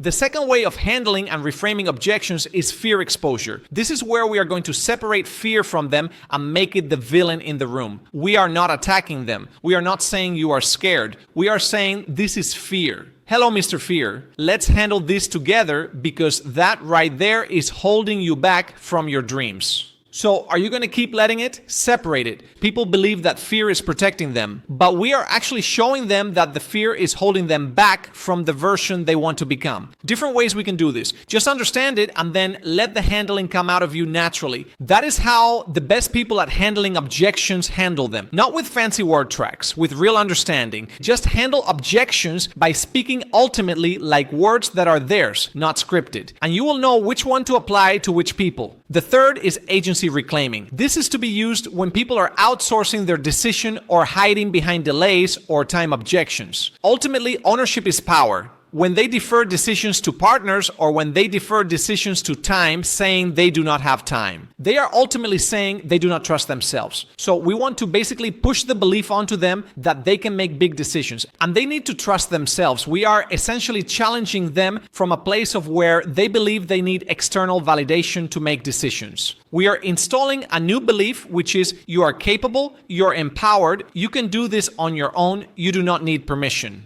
The fourth is a belief collapse. Now, we are going to use this when they have a fixed belief around themselves that is ultimately limiting them. Beliefs aren't facts. They are stories that we have repeated and repeated and repeated until they feel true. So we are helping them see that it is optional. An example of this is people who say, I always take 24 hours to think about a decision, right? That is a belief. Why do you do that? What is the belief behind that? That more time equals a better decision. But is that actually true? Has that actually served you, that belief, throughout your life? Because we are a construct of our decisions, right? So if we are a construct of our decisions, are you exactly where you want to be? No. So maybe you might need to change the way you make decisions, because if you want to get to a different place, you might need to change the way you approach decisions. That is a quick example off the top of my head. That is a belief collapse. The fifth is stagnation cost reframe or cost of inaction or consequence reframe. This is when they are focused so much on the risk of action versus the risk of inaction. The risk of inaction is far greater, as we know. By not making a decision, you are making a decision to stay where you are. That is another belief that you need to essentially own and have as a closer. You need to be the sort of person that takes massive action. Because how do you expect to help people guide them through decisions if you do not do this stuff yourself? Understand and put the belief into the prospect. Ask things like, what is the price of doing nothing? What is that worth to you? If we speak in 3 months, 6 months, 12 months, and you are in the same place as now, how does that sit with you, etc., etc.? A sixth way to handle objections is using mirror framing. After we have had a really strong discovery process, we have pulled out the limiting belief, the desire, and what is holding them back. We have pulled out the pain of the current situation. We have smashed it, okay? And then they say, then you think about it. It is like, huh? What? Ultimately, they are contradicting themselves with what they said earlier in the conversation. And we want to repeat back their own words to them to essentially create cognitive dissonance. Earlier, you mentioned X, Y, and Z. Help me to understand why you are now hesitating if you believe that this can get you to where you want to go. Remember, if we have clarified their belief in the solution, let's say someone has been stuck for a year. They are not earning the money they would like. They know they are holding themselves back by not taking action. This is a very common info product customer profile. We get to the price, we tell them it is $5,000. They say they need to think about it. We say, before you go, do you actually believe this can get you to where I want to go? We are clarifying back 2 stages. Yes, I do. Why? Because of this, that, or the other thing. Okay, fine. Isolate the objection, and then we would use a mirror frame there. Earlier, you mentioned that you have been stuck for a year. The reason that you aren't where you want to be is because of your lack of action. Help me to understand why things have changed in the past half an hour since going through this. And finally, an option is resource to resourcefulness. This is when people are so focused on what they have instead of what they can create. We need to shift people from a scarcity mindset where they feel as though resources are limited. We shift them to an abundance mindset where resources are unlimited, which is true. Again, another belief that you have to have as a closer. You need to act this way as if you can pull resources out of thin air. Because guess what? The richest people in the world all believe that, and they are the ones who can do that. Because you are your beliefs. Essentially, your life is a reflection of your beliefs. You need to, as a closer, not be in a scarcity mindset. You need to be in an abundance mindset. We need to move a prospect into that headspace. A great way to do this is through story. I will give you some great examples of how to do that. But we can show them that if they stay focused on what they have in their hand for the rest of their life, they are going to stay stuck. Okay, so now let's take a bit of a deep dive into my objection belief matrix. I am going to show you what it looks like when these objections essentially are real. So we are going to look at the objection to begin with, then the surface meaning, then the actual meaning. Then we look at the underlying beliefs, then the identity behind it, any distinctions we have to make, and what we need to address. This is essentially like a guide of how to handle every single flipping objection that has ever existed. So let's say I need to think about it. Probably the most common objection you will ever get in high-ticket sales. What is the surface meaning here? That they need time to process. That is not the real meaning though. Often it is, I am scared and I need an escape route. I'm going to tell you something right now. People who say, I need to think about it. If you had 100 calls and 100 people said, I need to think about it, 2 of them would get back to you. And for whatever reason, closers keep letting people off the hook. As a sales manager, as a sales agency owner, as a sales trainer, I would prefer you to burn that lead and keep digging. Keep guiding the prospect to a decision you know is good for them. Bring out the fear, challenge them, and help them. This is better than just letting them get back to you because you are doing your clients a disservice. You're doing yourself a disservice because they won't get back to you. Squeeze every last drop out of the lemon. The beliefs behind that is that careful deliberation equals a smart decision. Or if they delay, they believe that they need to protect themselves from a mistake. The identity behind that is that I am someone who thinks things through carefully. I am someone who needs certainty before acting. But as we know, you can never get certainty on anything without doing it. So how do we address it? We address it by giving them different ways to look at these beliefs and this identity. There are thousands of ways how we can do that. But just as an example, is this real strategic thinking or is this fear avoidance? Has this pattern, such as careful deliberation equals smart decisions, actually served them? The identity, if they are someone who thinks things through carefully, has that actually served them? Thinking everything through carefully, if they think about it, are they exactly where they want to be due to the decision-making process? Often the answer will be no. Or which version of them delays versus takes action? The one they want to be or the one that stays stuck? Let's separate the identities. Again, there are thousands of different ways you can verbalize a challenge. Is verbalize a word? I do not know. There are thousands of ways you can put into words challenging these beliefs and this identity. Second one, as an example, it is too expensive or I cannot afford it. Surface meaning could mean I do not have the money or I do not see the value, right? What are the potential actual meanings behind it? I do not believe I am worth this investment. I am scared to commit. I am scared to commit resources to something that might not work.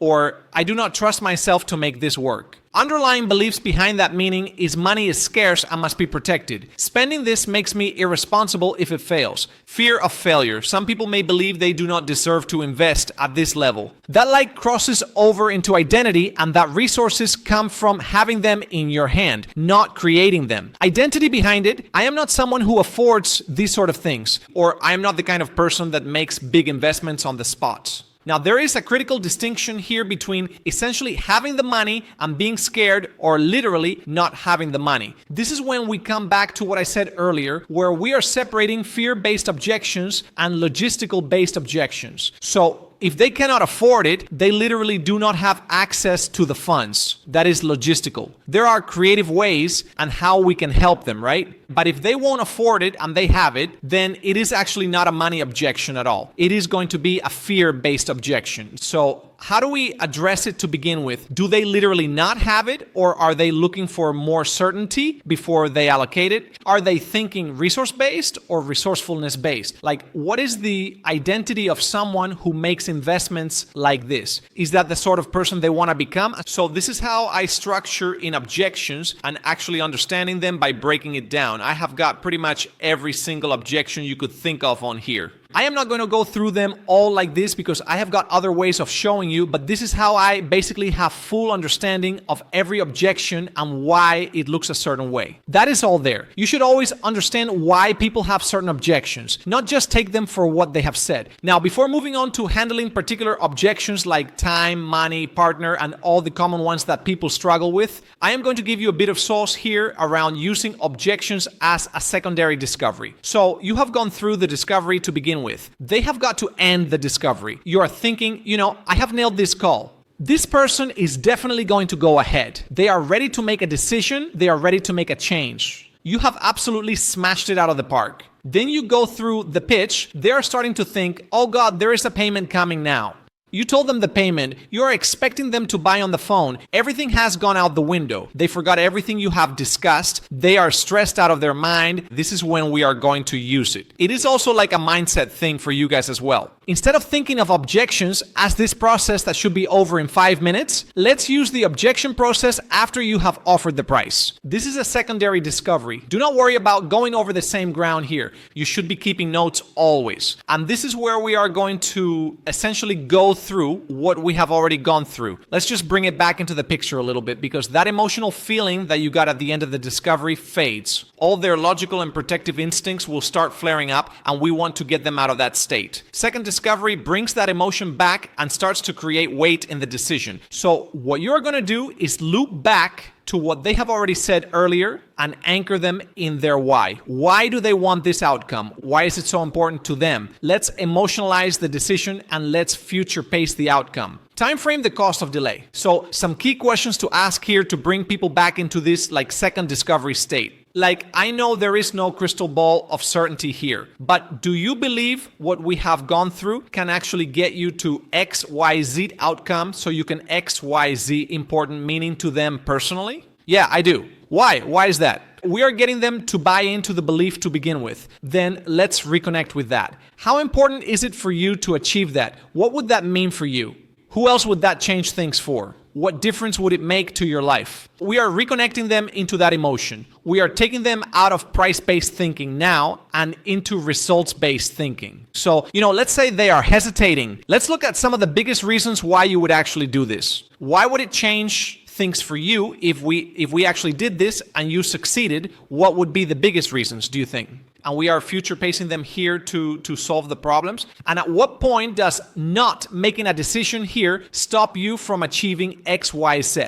And then time frame based questions. At what point does this just become a conversation that you have had a nice hour out of both our days? You go away feeling probably disappointed that you haven't gone ahead to me actually helping you get the result that you want. Not just another nice conversation where nothing changes. When do you feel like you're ready to do that? That is an example of how we would conduct a second discovery. Instead of rushing and going for the close, going for the jugular, we are going to loop back around to the things that are actually important to them. We get them to feel it. Now, let's look at how to handle some of the most common objections, and I am going to pace through this. I am going to go through it quick. So let's get a pen and paper out and work with me here. So, time objections. This is an identity armor. They believe they are a careful decision maker. They believe this rule makes them smart, but it is actually a pattern that is keeping them stuck. The belief is that time, being careful around decisions, equals intelligence. And it doesn't. The most successful people on the planet are masters at making quick decisions when an opportunity arises. That is why they are in the position they are in. That is why people like Elon Musk is where he is, because he is an elite decision maker. He can make good quality decisions based on information that is presented to him like that. They believe this rule has protected them before. They believe that if they wait, the fear will disappear. They believe if they wait, that it makes them more responsible. They believe that if they wait, they will have more clarity. They will have more certainty. These things are not true. So how do we interrupt that? If they have one of these beliefs and they feel like it is a big commitment and taking 24 hours has helped them, well, it is still going to be a big commitment in 24 hours. What is going to change in 24 hours? You are still going to have the same amount of information you have right now.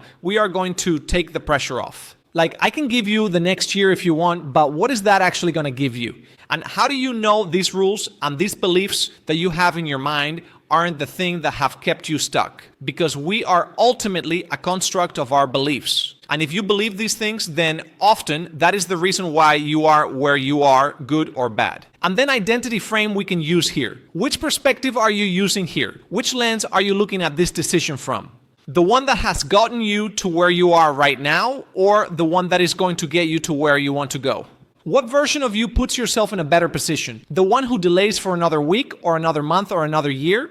Or the one who realizes you have been delaying for long enough and this is the time when you make a decision? This is not a quick decision. This is something you have already been deciding. You have already been having this conversation. You have already been doing research before this call. This call is just where you make the decision to actually unlock the life that you want. So we're going to use their words against them. So for instance, if they have mentioned they have been stuck for X amount of time. So you would say, earlier you mentioned you have been stuck for X amount of time. How much time are you willing to keep being stuck before you actually step up and solve this? Now let's look at how this objection would go. A prospect might say, I need 24 hours to think about it. It is always how I make big decisions. We would say, can I ask though, what is going to change in 24 hours? You are still going to have the same amount of information as you have right now. They will say, I just need to process it. I just need to digest it. And we are going to say, when you say process it, what specifically do you need to process just so I can see if I can help? I do not know. It is just how I do things. I hear you, but can I share a perspective? Has approaching opportunities with this decision process got you to exactly where you want to be? Not exactly, no. Okay, so would it make sense to keep using that decision-making process if you want to get to a new outcome?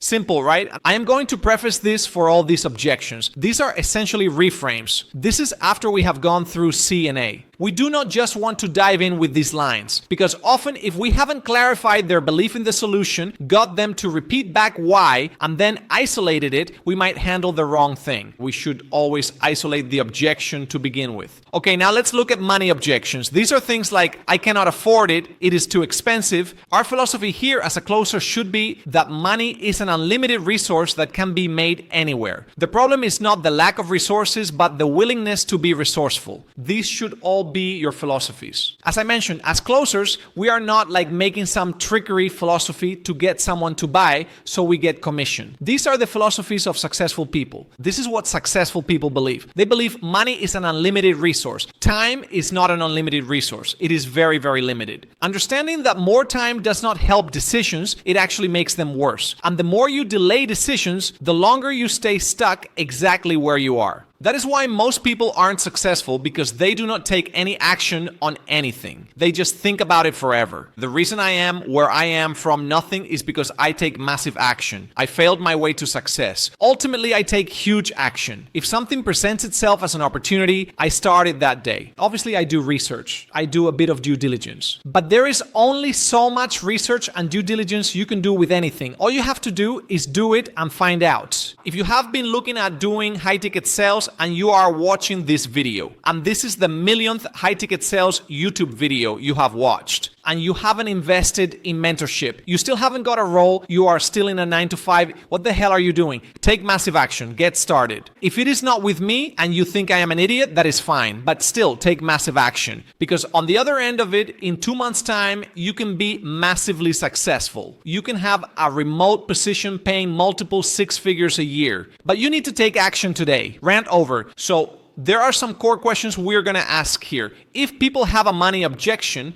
is it better to just delay and do nothing until you can afford it and you have got it in your hand? Or is it better to look at potential ways how you can look at this so you can move forward? This is like a cost of inaction versus results-based thinking. Have you thought about what it could cost you by not solving this, by staying where you are? Is there a cost to you for doing that, for actually staying where you are?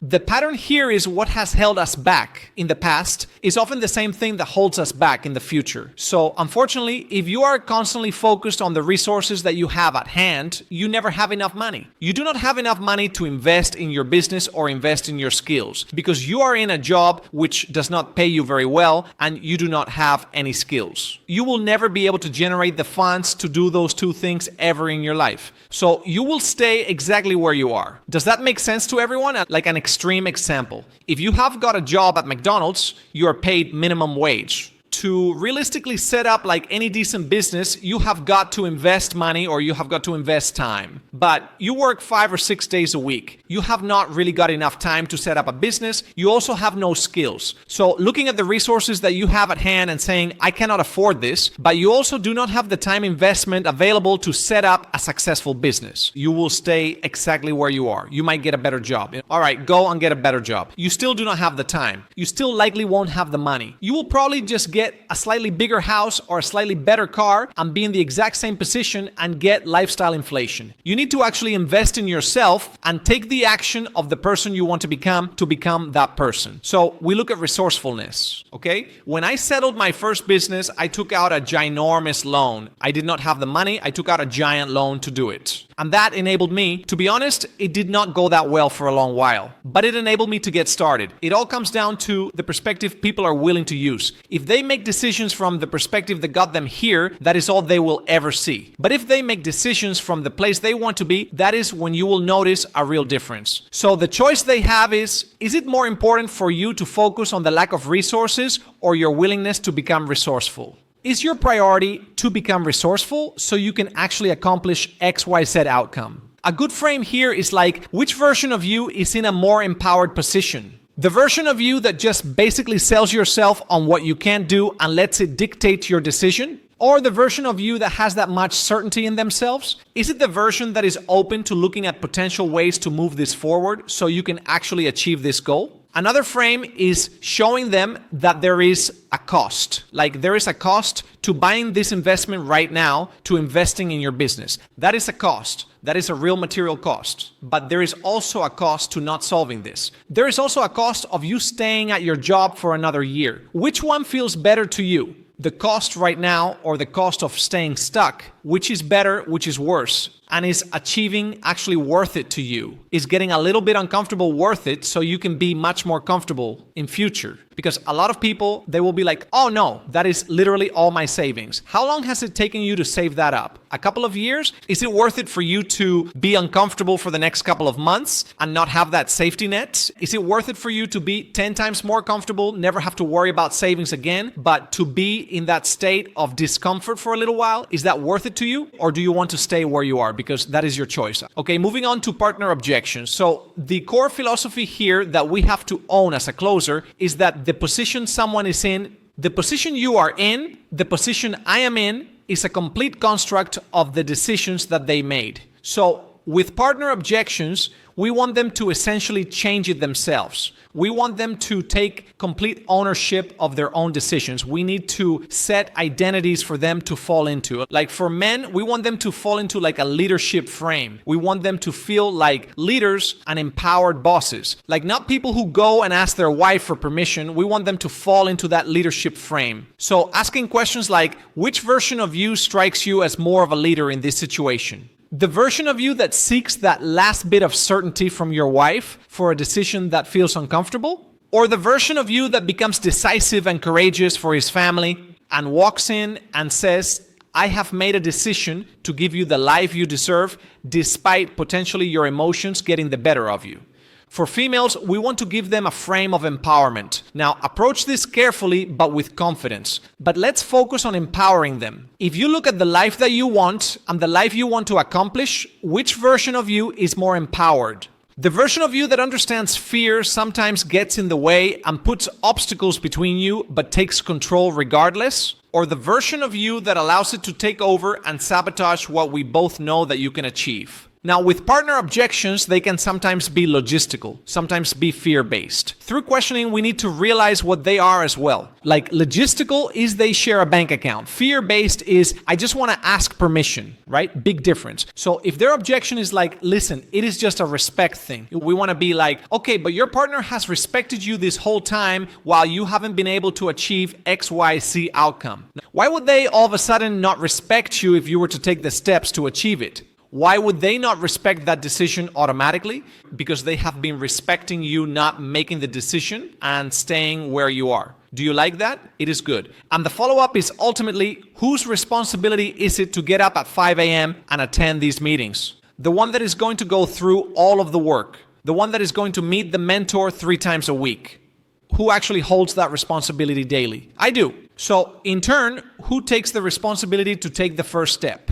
I do. So that is basically the responsibility frame that we have there. That is the best way to handle partner objections. Shopping around, tricky one that I have been working on for a little while now, to do research, see how people are dealing with it, and I have come up with one that I have seen someone do. I think it is a great way, and it is where you flip the tables essentially. What a lot of people do when they get like, I am shopping around, is they try to compete. Who is it you are speaking to? Well, do they do this? I have heard that about them, blah, blah, blah, blah, blah. You want to do like the complete opposite of that. We do not want to just explain all the features we can do because it is not about convincing them. That is not why they are shopping around. They are shopping around because they are deferring responsibility. They are looking for someone who can basically do more of the thing for them. Ultimately, we do not want to go into comparison mode. We do not want to sound desperate. We do not want to position them in power. We want them to buy the belief back into themselves. So you can flip the script and ask them, why do you feel like you're someone who could actually succeed with what we can offer? Like, why should we let you do this? They will then sell themselves because I am a hard worker, because I have done this, da da da da da. Follow up, because remember, we have already clarified the belief in the solution earlier at the clarify section. So if you believe you can succeed with this and you are that sort of person, what would shopping around actually give you that you do not already have here? And they will be like, I do not know. See who can do the best for me. Or there you are. You're allowing your future to be dependent on someone else rather than taking ownership and actually having the courage to pick an opportunity and make it work. Shopping around is ultimately an avoidance of responsibility. You are looking for someone to make this easier for you. And the truth is, your success doesn't come from finding the perfect program. It comes from your commitment to whatever you choose. We are getting them to buy in on themselves. So we are handing responsibility back to them. We are telling them that ultimately the success comes from their commitment, not from finding the perfect program. What difference is it if someone is $200 more expensive or $200 cheaper? If someone has got a couple of extra calls per month, it does not really make that much difference. What actually makes a difference is their commitment. Ultimately, the truth is no program works for anyone who is not willing to put in the work. The question isn't which program surfaces best. It is, am I willing to actually commit to this? Fear recognition questions. I am scared. What if this does not work? It is a big decision. Label the fear. Like we said earlier, we want to isolate the fear from the prospect. It needs to be separate. Asking questions like, what does fear like to do? Does it make sense for you to listen to fear? Who is speaking right now? Is it you or is it fear? Why is fear speaking to you? Is it worth overcoming this fear so you can actually achieve this goal? Version comparison. This feeds into identity. What version of you puts yourself in a better position? The one who delays for another week or another month because of fear? Or the one that realizes they delayed enough and just tells themselves, if not now, then when? Alternative version of this. Let's look at the version of you 5 months from now that is making $10,000 a month, has retired his parents, whatever. Does he or she allow fear to control and dictate his decisions and stay in the same position? Or does he take control of fear, use it as fuel, and actually make the hard decision despite on how uncomfortable it feels? We used this one earlier. I have already gone through this. Is achieving XYZ goal worth you getting uncomfortable now so you can be more comfortable in the future? Applies to fear and money. Pattern recognition. If we have done a successful discovery process, we have already identified what the limiting belief is. So what are the chances that we achieve this goal? If you keep allowing this limiting belief, usually fear or hesitation, to keep showing up, what are the chances of having financial freedom if we keep avoiding risks and keep playing safe all our life? What are the chances? Okay, this is how we deal with fear. Again, I have given you like a bit of an example down there that you can have a look at. And the final most common one, research objections. Two-step process here. People are saying they want to do more research. You have got to go through a process of essentially asking and isolating. Again, we need to dig for what they are researching. What is behind you wanting to go away and do more research than you have already done? Often, really, as a high-ticket closer, you shouldn't be on calls with people that do not even know who you are. They should have had information before they are on the call with you. They should be following whoever you are selling for. They should have had information packed. That is because you are a closer. You are meant to close the deal, not give information. So this stands for if people are already saying they want to go and think about it. So we might want to ask a question like, sure, what is behind you wanting to go away and do more research than you have already done? Or what is really behind you wanting to go away and put time and distance between you and what you want to accomplish? Now, sometimes they might stand their ground and just say, listen, I want to do more research. We will say, well, when you say more research, are you looking for reasons to do it or not to do it? Because whatever you're looking for, you will find. Usually they will say reasons to do it, but you are forcing a choice here. Forward, backward, not neutral anymore. They cannot hide like, oh, I am just gathering information. Gathering information does nothing. So if they say they are looking for reasons not to do it, it sort of causes like, it does not sound right. It is like, why are you looking for reasons not to do it if you want to achieve something? So they are always pretty much going to say reasons to do it. So you have sort of got this micro commitment here. They are aligned with why they are here, and it gives you power to enter that second discovery. Look back to what I said earlier to the second discovery. Let's look at some of the biggest reasons why you actually want to do this. Why would that be important for you? Who would that change things for?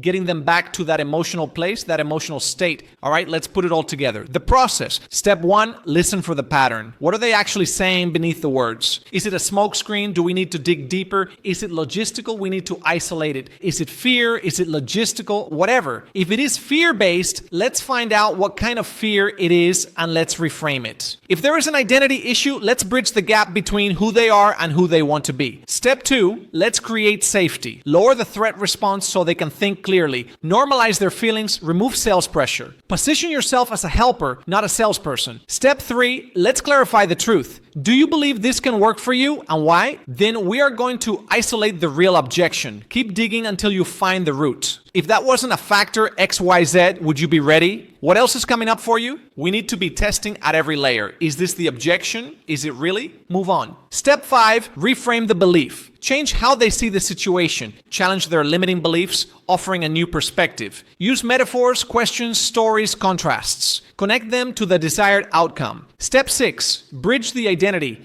Help them see the decision that their future self would make. And finally, empower the decision. So important. Call them to action. Call them to a decision. Reflect their vision. Allow them to step into that version of them. If you actually empower someone to make a decision, guess what is not going to happen? People canceling the card and asking for a refund because they feel empowered. And that counts for a lot. If you are selling something high volume and you have got people doing chargebacks and cancellations, that will really hurt your pocket long term. We want people to buy and stay bought. No one ever asks for refunds when they have bought from me ever, because they feel good about the decision and they get a service that they actually want. Okay, now we are on to key phrases that reveal beliefs. These enable us to recognize patterns. If people say things like, I always do XYZ, like, I always take 24 hours to make a decision.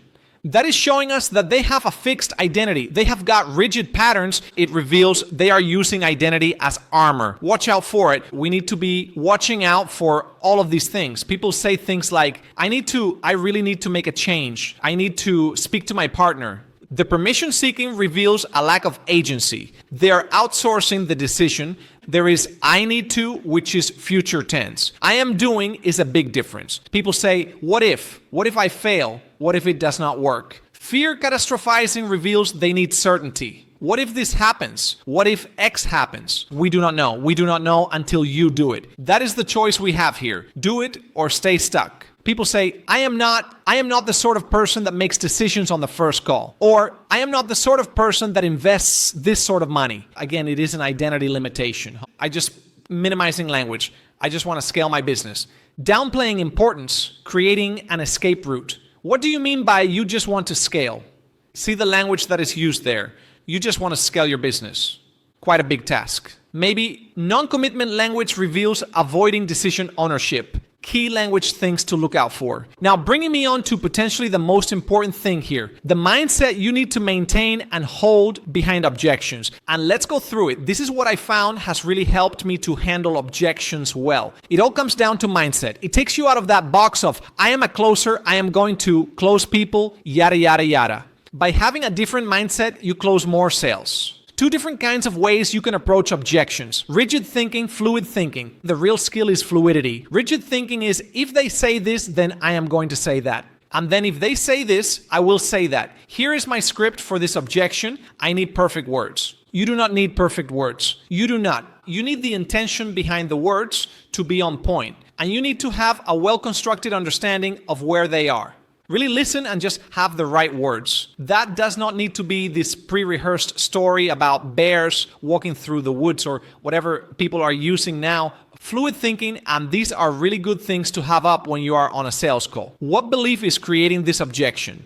Is this fear, logic, or identity? How do I help them see this differently? What question would create more insight right now? Better ways of looking at objections instead of what can I look at to help handle this? Let's see objections as gifts, not challenges. They reveal exactly where the prospect needs help mentally, not delivery-wise. We are starting to see, okay, this could be what is actually held them back from achieving this already. Questions over statements. This applies to all sales calls anyway. Show, don't tell. If you can show them through questioning and allow them to answer their own questions, they will close themselves, because that allows them to discover the truth rather than you just telling them, which people do not like. People do not like being told. Objections are about the way you think. It is often about your beliefs as well as a closer. If you have never invested in yourself, if you do not take massive action, if you run every decision behind your mom or your girlfriend, it is going to be pretty tricky for you to then advise other people to do it. You have to be that person in order to advise other people to do it. Congruence. Again, have that way of thinking, have those beliefs yourself. And it is so much easier to handle objections. You are not memorizing responses. You are learning to think like a psychologist who understands what belief created this objection. What is the gap between who they are and where they want to be? And what is that? How can I help it? What reframe would shift that belief? What identity are they operating from here? Who they are right now, who they want to become, what would empower them to decide from their future self. Secondly, the goal in objections is not to close, but it is to serve. Don't cringe. As closers, we should view ourselves as facilitators of change.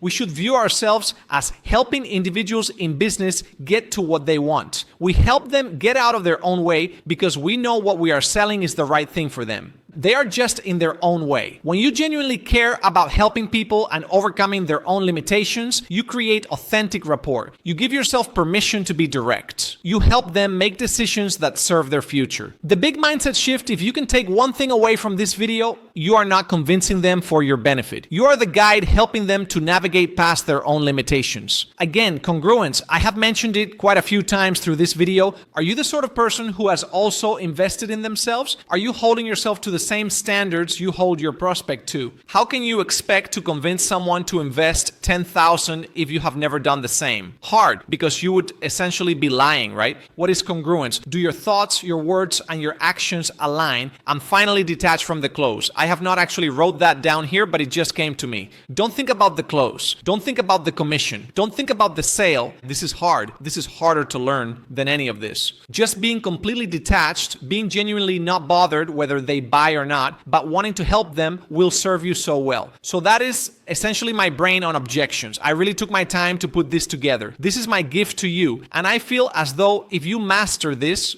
so you can go through it, you can learn it, you can master it. You can never let a deal slip through your fingers ever again. If you want to be a congruent individual who can help people to overcome their own limitations, then you need to overcome your own. Because if you want to become a master in high-ticket sales and become an elite closer, a 0.01% closer, you often have to have someone looking over your shoulder and helping you. I have many people guiding me through life, through entrepreneurship, and I have invested heavily into mentorship. So gain that congruence, invest in yourself, and become the person that you are guiding your prospects to become. Now remember, if you are an international high-ticket closer looking to improve your English to work in the US and make a shit ton of money, book a call with me using the link on the description or send me a DM on Instagram. I would love to help you out. This is the exact process, literally everything you need to know. The thing about most people nowadays, when they are looking for remote high-ticket sales positions, is they are going about it completely the wrong way. They are sending out generic CVs. They are sending generic DMs to founders and creators, and they are wondering why they are not getting the result that they are looking for. Whilst on the other hand, there are people with no experience landing 5K, 10K, or 20K a month roles. They land these roles because they understand one thing. To land a role, it is not about being the best closer. It is not about having the most experience. It is about being the best at being noticed. So over this next video, I am going to break down the exact lead sources you need to know. You need to become an expert of these. I will cover the exact messages you need to be sending to get responses. I will cover what you should be doing if you have got no experience. And I will cover the vetting questions that you should ask offers. So ultimately, you are not wasting time on garbage. Stick with me because by the end of the video, I'm going to give you my go heavy approach. That pretty much guarantees you should have a remote high-ticket sales job in the next 30 to 60 days if you stick to everything I am going to give you in this video. Because this multi-channel approach means it is essentially impossible for people to ignore you. So if you're stuck in a 9 to 5, if you're only on 3 to 5K a month, you want to get out of your local market, you want to travel, you want a remote sales position, this is the roadmap for you. But before I dive into the actual process, let me explain something. Most people who try to land a remote high-ticket sales position fail to land one. They fail because they approach it like it is a traditional job. They go on Indeed, they see an opportunity, and they just click apply. They send a CV across and hope for the best. There are 500 other applicants. That just makes you a number on a screen, and they wait and they wait. Ultimately, you are invisible. You are just the same as everyone else. Guess what? A lot of people want remote sales positions right now. That makes them highly competitive. That in turn makes them pretty difficult to get if you are just going to go down that normal approach. If you are just going to send a generic CV out to people, a generic DM, you are pretty much never going to land one if you have that approach. And that is even if you have got sales experience. You could have 10 years of sales experience, but if that is the way you are approaching it, you are going to really struggle. And even worse than this, the best opportunities very rarely get flooded. Imagine this. You are a founder and your business is doing $200,000 or $300,000 a month. You are well established within the info product space, for instance, and you need a new closer. Do you think you are going to waste time going through 500 applications? It takes a long time to post a job on Indeed. Do you think you are going to do that? Or do you think you are going to check with your network first? Maybe check with one of your existing closers and say, do you know any other closers that are to the same level as you? That is what happens 99% of the time. That is the game. And once you understand this, everything changes. So here is what we are going to do instead. Instead of waiting to be picked, instead of becoming a generic number and just being added to the pile, we are going to make it so it is impossible for people to ignore you. We are going to essentially build a closer brand around you. We are going to prove that you can sell even if you have never closed a deal in your life. We will deploy a multi-channel outreach system that puts you in front of the right people at the right time. Now, before we go further, I want to get on a level with you. The likelihood is if you follow this step by step and you land a role, if you do not have the skill set, you will last a few days. If you have a mediocre skill set, then you will have a mediocre paycheck. So you can get the best role in the world. I could give you a role tomorrow where there are closers earning 30, 40, or 50,000 a month. But if you just slot your average skill set into that offer, you will still only earn 3, 4, or 5,000 a month because that is ultimately where your skill level is at. So throughout this training, I am going to point out the way to actually get these roles, but also the skills that you also need to master. So once you have landed them, you can actually succeed. You can hit those 10, 20, 30, or 50,000 a month that you are actually looking for. Okay? So if you want a remote high-ticket sales job, you need to know where to look. Not generic job boards, not LinkedIn. I am talking about the places where the real opportunity lives. These are the exact sources that both myself and my mentees have used to land roles every single month. I am going to go through 7 key resources throughout this video. Stick around till the end because the last few are some of the most impactful if you use them right. The first that we are going to look at is YouTube coaches. Here is why YouTube is full of coaches and course creators who are scaling up fast. They are getting views, they are building audiences, they have all got offers, and most of them need closers badly, but they are not posting job ads. Most of these people are content creators and trying to scale. A lot of them are actually taking sales calls themselves. So if you reach out and position yourself as a solution to that problem,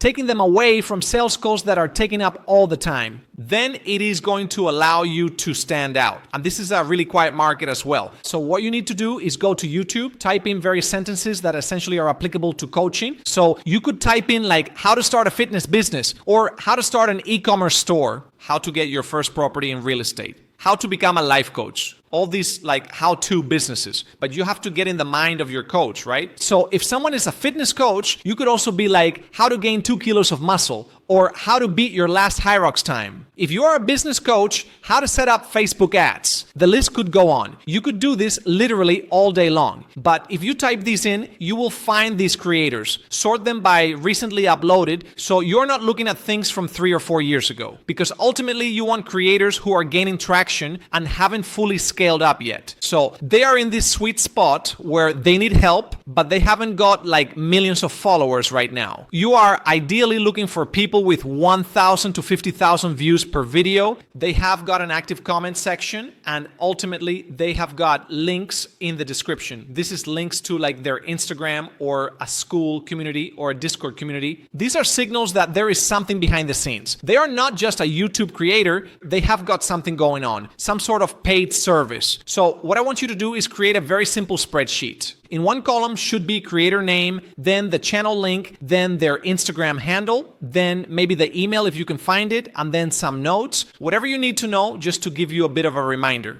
And then you need to reach out. Now, I am going to show you the exact outreach system in a minute. But for now, just know YouTube coaches are one of the fastest ways to land your first role because they are actively scaling and they will always need closers. So we want to create this spreadsheet and let's add them to it. And we can be doing this search process every single day. An hour a day might generate you 10, 20, or 30 qualified leads who you can reach out to. And like I said, I am going to go through the outreach system in a second, but let's look at the lead sources to begin with. Your second source is going to be Instagram. Now, Instagram is overused and it is used wrong. Even me, with not a great deal of followers whilst I am recording this video, I probably get 20 messages a week from setters and closers. But how they position themselves is absolutely terrible. I am yet to see a good application. I have never seen one. So if you play this right, it is one of the most effective channels. But you need to be dialed in with everything. Number one, don't do it from your personal profile. There is a picture of you drunk out of your mind at some party or on a holiday with your grandma for whatever reason. That is not what someone wants to see when hiring a closer. Let's just build a fresh account. It does not need followers. It does not need to be viral. You do not need to create content like a day in the life. This needs to be like your landing page. This is almost like your digital social media CV. So we want a polished headshot to begin with. We want a simple bio, high ticket closer. Maybe say how much experience you have got, if you have any,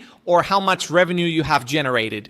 Really simple, keep it professional. Then let's have a couple of posts on there that are relevant that position you as a closer. So a great thing would be like a mock call breakdown. Let's put one of your mock calls on there. Screenshot of some of your results if you have already got experience. Maybe some of your philosophies around sales, what training you have undergone, and maybe a couple of posts to show what sort of person you are. So if you are really into fitness, you are really disciplined, let that come through your profile. Again, these do not need to be viral posts. You do not need to worry about it. This is just to present you as this professional individual. Now, here is the actual DM sequence that works. The first thing you need to do is get familiar with sending Loom videos, video messages to people. If you are just sending words, you will never ever break through. And if you do break through, it is probably to someone who isn't getting a lot of DMs. They have got time to click on your profile and reply. If you send a video application with a message that is enticing and actually encourages them to look at it, your chances are going to be so much higher. And it also shows that you are different than other people. And it shows how much effort you have put in. So all of a sudden, people are getting 20 or 30 messages a week of people trying to be the closer. And then all of a sudden, you come along with a video well presented. You look amazing on camera, and maybe it is not the right time for them right now even. But guess what? When it is, who is going to be at the forefront of their thoughts? You. So this is just a quick video that you need to record. And you can say, "Hi John, I have been following your content. I love what you are building. I am a high ticket closer. I think I could really help scale your offer.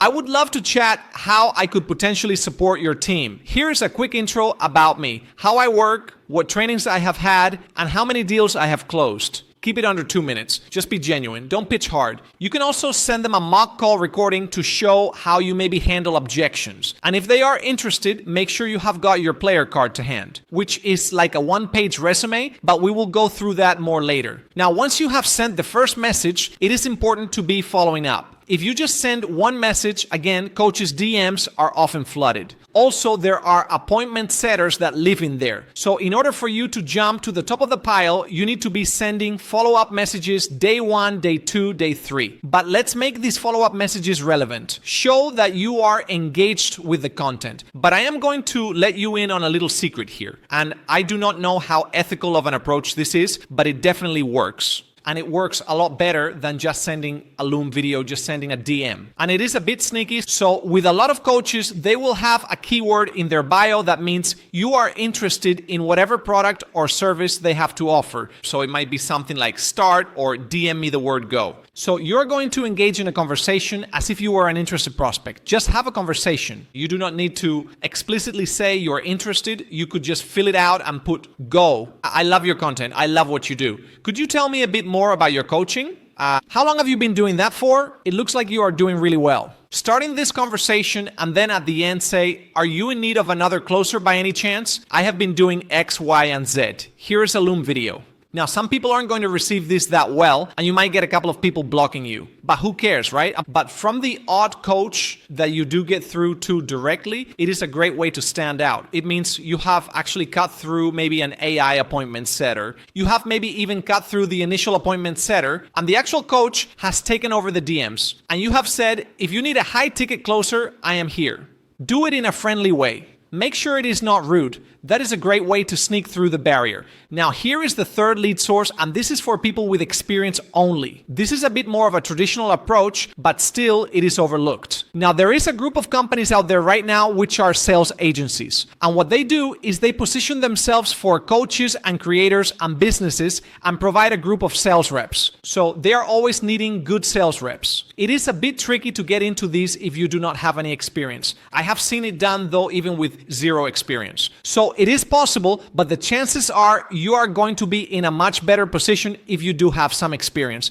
Now, an extra tip here, do not just apply through the website, obviously send an application through the website anyway, but take the name, paste it into LinkedIn, and find people who work there and message every single one of them. All of a sudden, your chances have gone from 1 out of 10 to 3 out of 10. Just small things like this to get your foot in the door. It differentiates you from all the other people that are coming forward. It shows interest, it shows tenacity, which are really valuable qualities when it comes to hiring a closer. Now, onto the fourth lead source, which is Skool communities. And we can use Skool communities in 2 different ways. The first is to actually find closer communities. Literally just go to the search bar, type in high ticket closer, remote sales, sales training, closing. Join these active groups. Some of them have small fees. They are like $50 a month, $100 a month. Engage with a network. Comment on posts, DM people. Actually build a network of other closers. And a bit of insider information for you here. The more active you are in these communities, the more comments you send in, the more people you DM in. It works like a real networking group. So if you build a relationship with someone and they have got a role, they will come to you directly. And you can also post your availability on there saying that you're looking for your next opportunity. If anyone needs support, please DM me. Simple, direct, effective. Now, onto the second play when it comes to Skool. This is a similar approach to YouTube, but we are going to try and find coaches on Skool. And this is what most people miss. They are looking at the same opportunity every other closer is. But Skool isn't just for closer communities. It is full of loads of different niches where coaches are ultimately building their audience, right? So the system is the first step. We need to be searching for these niche communities. Things like fitness coaching, business coaching, real estate, e-commerce, health and fitness, sales, marketing. The list goes on. The niches, pretty much everyone on a Skool community will have some form of a high-ticket coaching program. So you could apply to 90% of them, and most of them are going to be relevant. The second step is to try and find who the community owner is. This is usually going to be the coach or the creator, and they are building this audience, which means they likely have an offer. Now, start engaging with the community first, especially if it is free. Join in there, comment on a few posts, show that you understand the niche, and build some familiarity.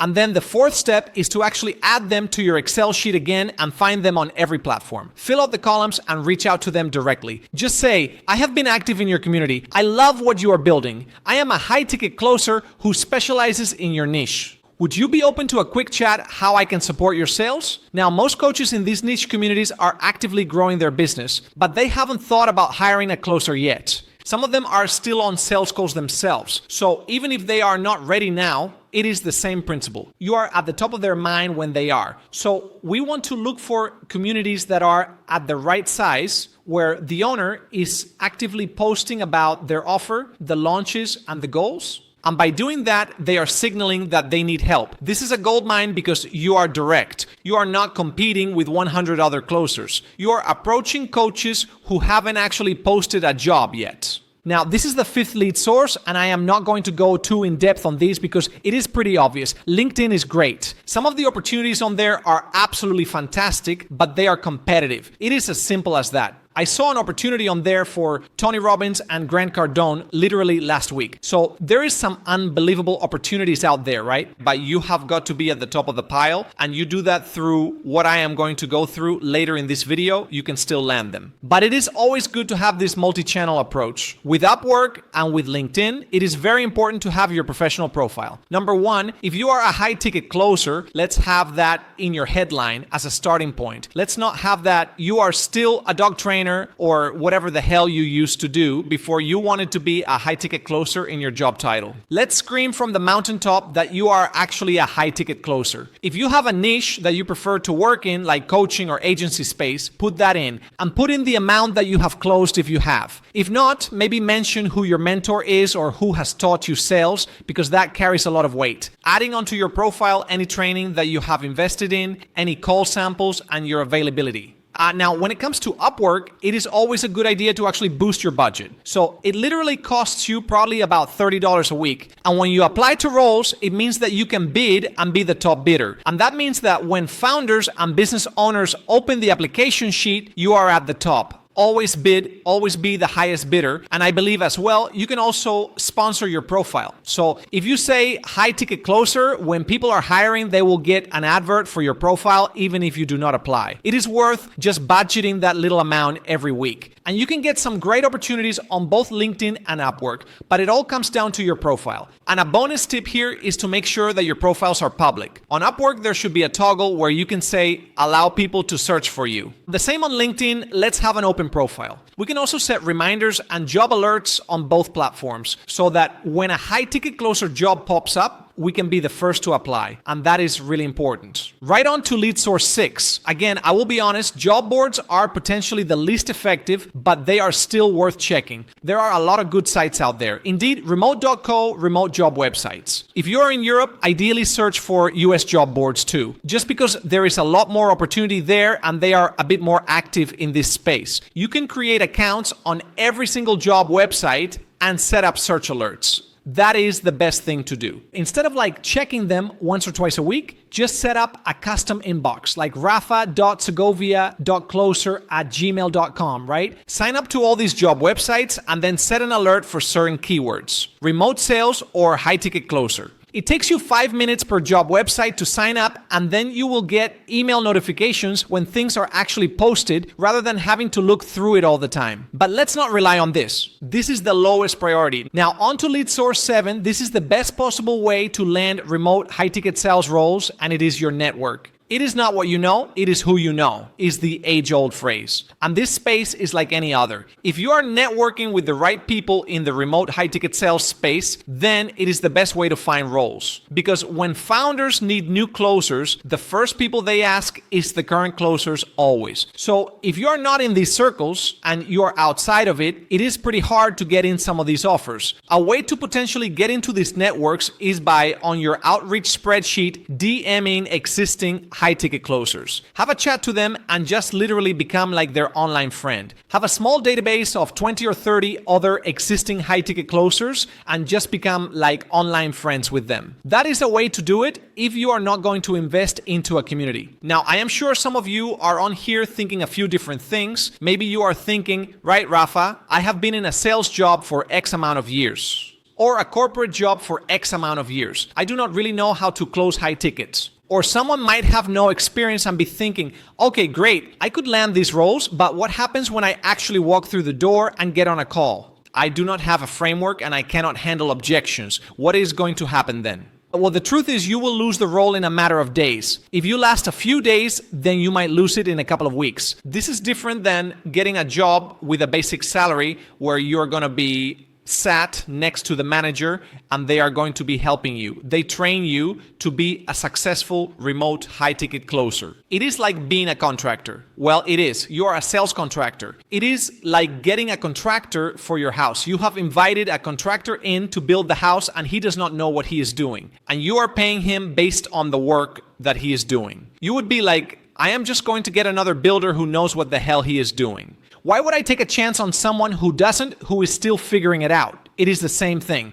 That is why inside my program, I teach something called the anti-sales method. This is what I have developed over the past 10 years in sales, and I have had 5 years in remote high-ticket sales. I have invested tens of thousands into mentorship, and these are the exact frameworks that I have used and developed over that period. Now, this is not surface level stuff that you will probably find on my YouTube. This is the deep buyer psychology and understanding of how to actually close someone. It takes them from just interested to giving you the credit card details in an hour call. So if you are actually serious about this and you're not just dabbling and you want to become an elite 1% closer, then check the link in the description. You can drop me a DM on Instagram or we can set up a call. But for now, let's keep going. So up until now, you know where to look. You know all the free places that you can find these positions, but what now? And this is where most people screw up, right? Finding opportunities is one thing, but actually getting responses is a whole lot within itself. So let me show you the exact assets, digital assets that you need to build. This makes you stand out when you are applying to these roles. So the truth is, whenever someone is going to hire you, the first thing they are going to do is check out your online profiles, whether that is Instagram, whether that is LinkedIn. And if it does not scream that you are a closer and it does not show that you are professional, then you are pretty much done. Now, I am not asking you to become an influencer. I am not asking you to get tens of thousands of followers. You do not need that. You do not actually need one single follower. It is just whether your profile speaks volumes and speaks that you are serious about being a closer. So let me break down the exact assets that you need. Asset 1, if you are using Instagram as an outreach method, let's have a professional Instagram photo. We touched on it earlier, but quite simple. Good photo, good lighting, professional attire. Listen, it doesn't have to be a suit, but let's look clean and sharp. You got a picture on there with, like, I got a DM the other day from a guy who was like in a tracksuit smoking a blunt, asking if I need a closer. And I am like, no, homie, you are not on brand for me at all. Who you are, what you do, how to contact you. As I said earlier, pretty simple bio, just like high ticket closer.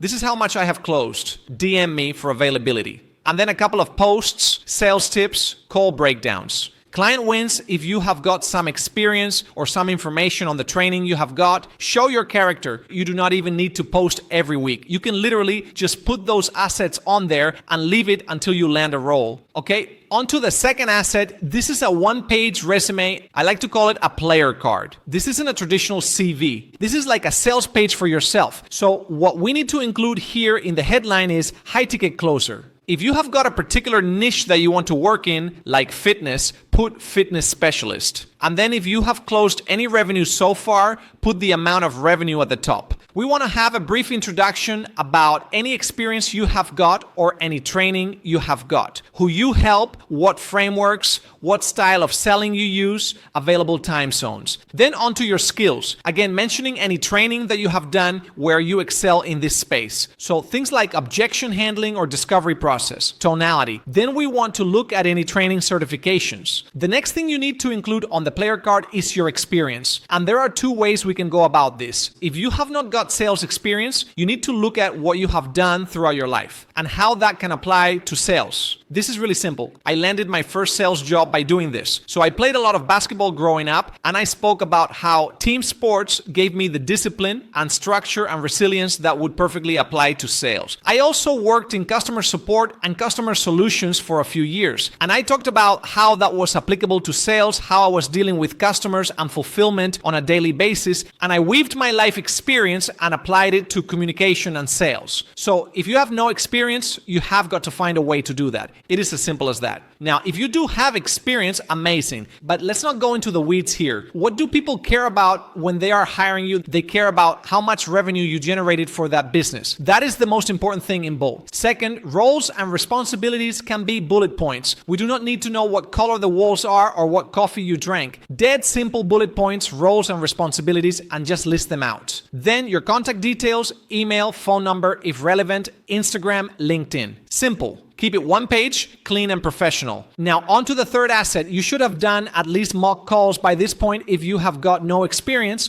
If you do have experience, you are already a closer, then you should have real calls, and these should make up essentially your mock call portfolio. If you do not have calls and you are just starting out, that is fine. But you should be doing role plays with other closers. So you should be in a network. Obviously, if you are a beginner and you do not have any experience and you do not have any practice, then you are definitely not going to succeed. So you should be in some sort of community where you can at least do role plays with another closer. Get your best mock calls, record them, and upload them into your portfolio. So you can frame that in two ways and say, this is a role play call where I am handling X objection in X niche, or just present it as a call without calling it a mock. And that is if it is high quality. If it is very obvious it is a mock call, then probably do not do that. But be honest in the interview. If you're asked and they say, is that a real call? Just be like, no, it is a mock call in my practice community. But if you have got experience and you're already a closer, then just upload real calls. That is the main thing that people want to see. It saves them so much headache, interviews, everything, because they can just click on your profile and watch you kill it. Watch you wipe the floor with objections, do an amazing discovery process, you will get hired on the spot. But here is a bit of reality check for you, right? If you do not know how to actually conduct a mock call,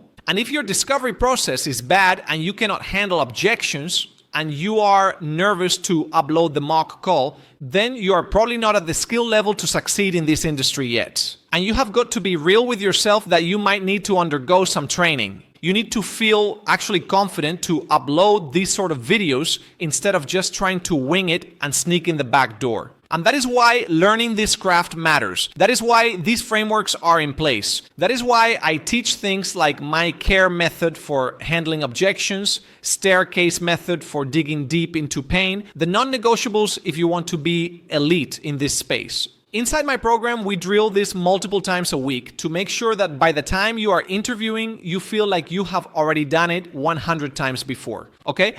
If you are interested in getting some extra training, again, just check the link below and drop me a DM on Instagram, or we can book a call. Onto the fourth asset, this will be your Loom intro videos. This is your personal pitch. A lot of people skip this, and it is potentially the most stupid thing you could do, because this is, I would say, the most important thing. If you decided to ignore everything else that I have said here, doing a professional Loom pitch is the most important for sure, because this is how you are perceived on the other side of a screen. And if you are selling things on Zoom, that is exactly what people want to see. They want to see how you present yourself on Zoom. Right? Keep it under 2 minutes. Dead simple. Hi, I am Jimmy. I have been a high-ticket closer for the past 10 years. I have closed over $10 million. I have closed for brands like Tony Robbins, Mindvalley, or Charlie Morgan. I recently worked with a Forex trading coach, scaled him from 100,000 to $1 million a month, and managed his entire team of closers. A bit about the hobbies. If you're interested and my experience feels relevant to the offer that you are working on right now, then I will link my contact details below this video, and I would love to speak with you further.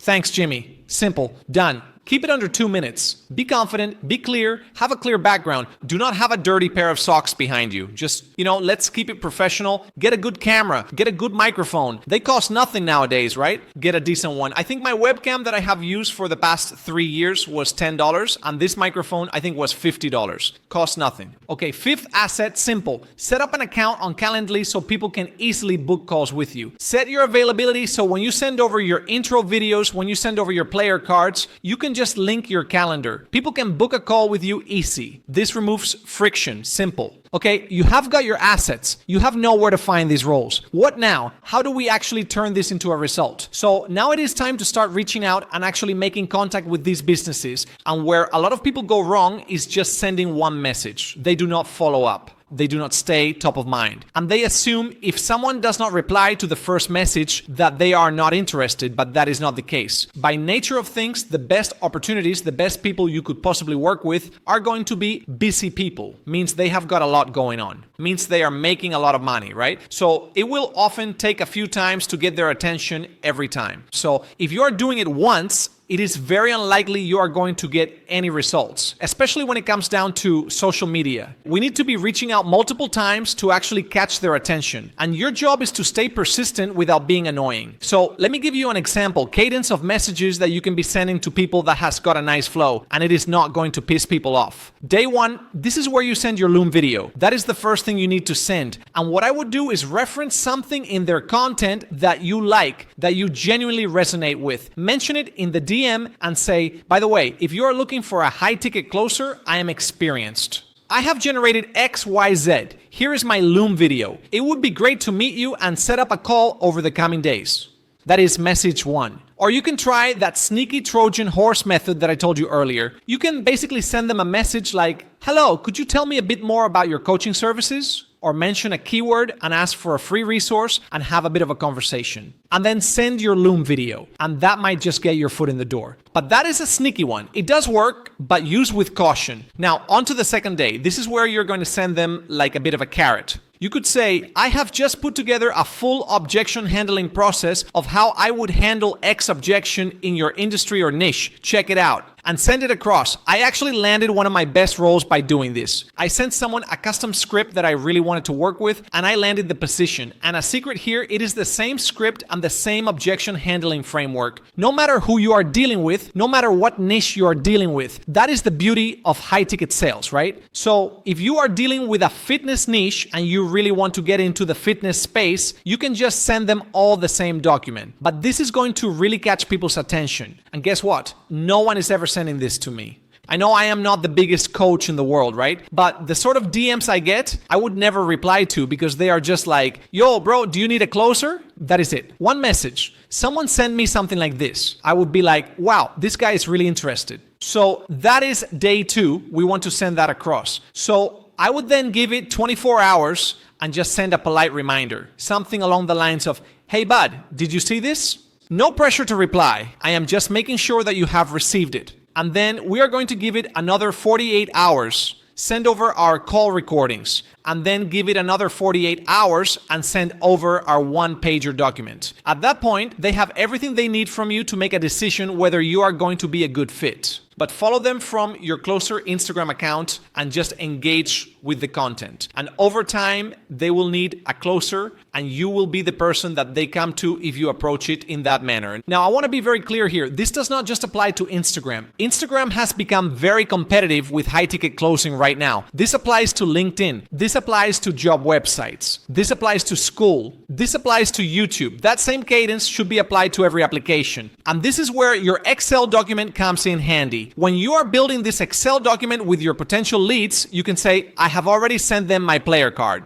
Okay, in 48 hours, I need to send them XYZ, and we are keeping on top of it. This is the same with the YouTube coaches. It is the same with the Skool creators. We are sending a cadence of messages to all of them over like a 5 or a 6 day period. They are receiving everything, and you can stay in contact with them. They have got all the information, they have got all your amazing assets, and then it is literally just a matter of time. Spend an hour or two doing this every single day. If you have got the time, spend even longer. Just see this as part of the job. See this as part of the closer journey, that for the first 2 weeks, you are just going to be doing outreach. If you do it exactly as I have told you in this video, you will land a position. So it depends how much you want it. Do you really want a life of financial freedom where you can close deals from anywhere? You can travel, you can earn great money, because all it takes is 2 weeks of hard work and you can land one of these positions. But you have got to do it properly. You have got to have the right cadence and you have got to be hitting the right amount of volume. I would probably recommend trying to apply and message at least 10 people a day, ideally, if not more. If you can do more, amazing, but 10 is going to give you a really good exposure. And now on to the final point, and one of the most important, and this is my go heavy strategy, and this is the multi-channel approach. So let's say we find something on LinkedIn and it looks great and we think, wow, this is the sort of opportunity that I have been waiting for. So we send our first message, we send our Loom video. What then? Do we just wait 48 hours? No, we need to pull the business up. Let's find the founder. Let's find the sales manager. Let's find the sales rep. Let's do it to all of the team. Let's follow all the team on Instagram and send them the exact same message. This is the multi-channel approach.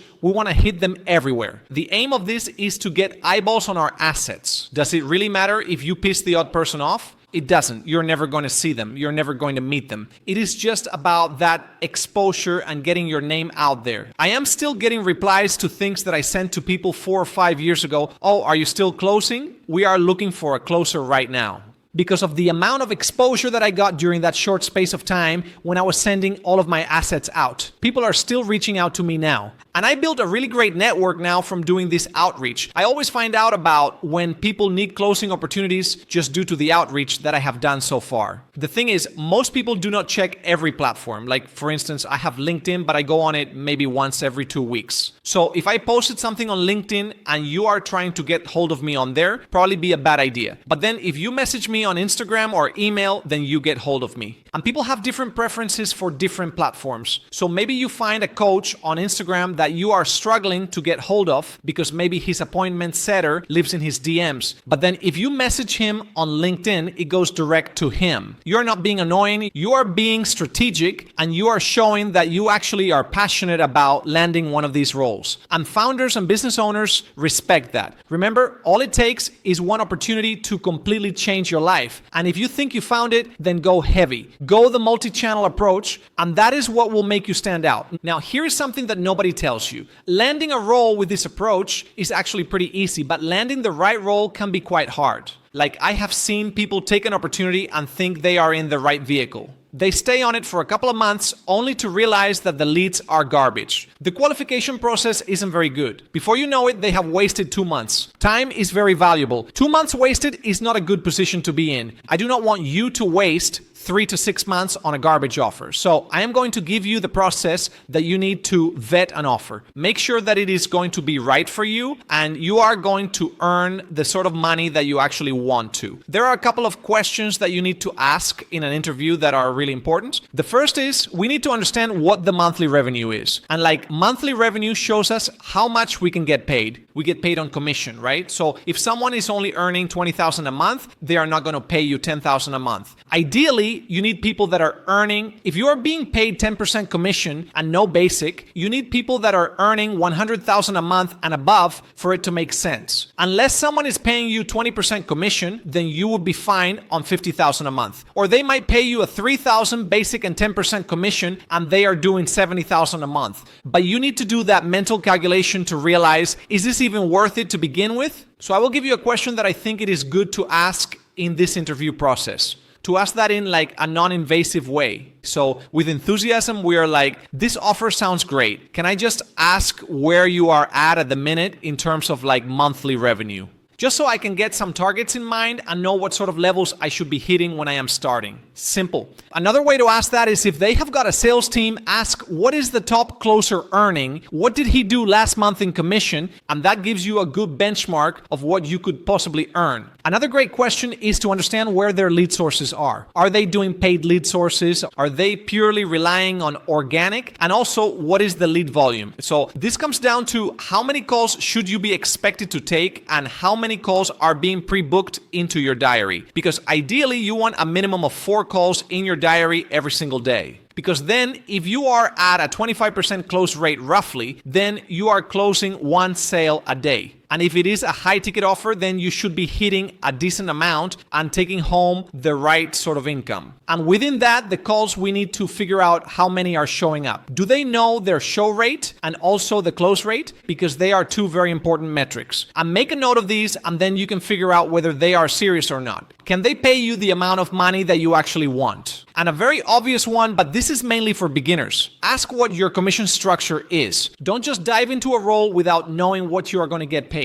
Now, a couple of red flags to watch out for. The first, if they do not train you and they just send you a couple of PDFs and then start booking calls into your diary. Massive red flag. How are you expected to navigate an entire business if that is how they are going to structure things? Look for like a bit of a process and communication. Even if it is just a couple of Zoom calls with the founder, then that is okay. But they cannot be just like booking calls in one day after the interview if you have had no training and no product training. Like obviously they are not going to be giving you sales training. That is very important for anyone that is a beginner out there. You do not get sales training on these roles. You will get product training. And then the second thing to look out for is like unclear payment terms and low commission. Try to avoid those things as well. And the third would be, obviously, if they are asking you for any money in the interview process, hang up instantly and run away, or any sort of like pressure tactics. And if it feels a bit weird, like they are sort of like selling to you, maybe just have your guard up and have your wits about you in the interview. It is important that you can be perceived to represent this brand. So what do you need for that? You need a good camera, you need a good microphone, you need a clear backdrop, you need good internet, and try to get used to being confident on Zoom and in front of a camera. It is going to serve you extremely well. And when it comes down to the interview, show that you are committed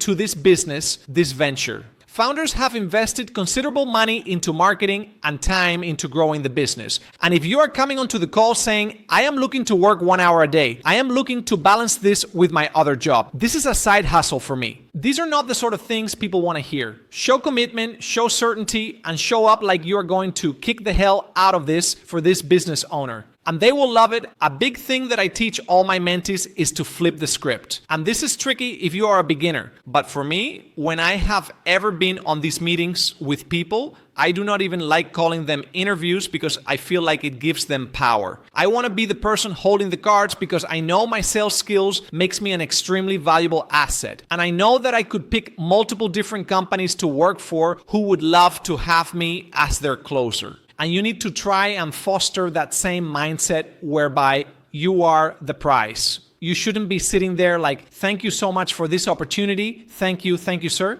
It is like have the power and the confidence to know that you can deliver an amazing job for these people. And this is as much in their interest as it is in your interest. So you should be asking them questions as if you have a choice here whether you want the job or not. And you have got a couple of questions that you need answering so you can feel confident to go forward with this, not just them. And they will respect that. Let me leave you with this. Your effort when it comes down to this outreach will directly correlate with your outcome. It is as straightforward as that. High effort, high outcome. All it takes in remote high ticket sales is one opportunity to completely change your life. You can go from wherever you are now to earning 10, 20, 30, 40,000 a month remotely. You can do it from anywhere. Earn great money. Live life on your own terms. But if you are doing this all on your own, you have got to have high effort to actually land it. Now, if you want some help with this, you do not want to just do it all on your own because it is tricky and the chances of succeeding are a lot less if you are not already in a network. So if you want help to begin with becoming an elite closer so you can actually perform at the level that is required to be earning those 6 figures a year, that is the first thing that I help with. Actually leveling people up when it comes to skill level, teaching them all the frameworks that I have developed over this period. all the training that I have undergone and directly mentoring you in it, so you can perform at that elite level. That is required of the best roles, by the way. But if you think you have already got the skills, that is fine. What I also help with is my network, my job board. We are posting exclusive job opportunities in the community every single week for you to apply to. I also help you as a career coach, guiding you through the interview process, looking at your player card, looking at your intro videos, making sure they are all on point, and getting real world practice. So the only way I have actually got to this level where I am at now is through practice, through repetition. It is like anything in life. It just comes down to the reps that you put in and not just like shooting blindly. Guided reps. So that is another thing that is within my offer, within the anti-sales method.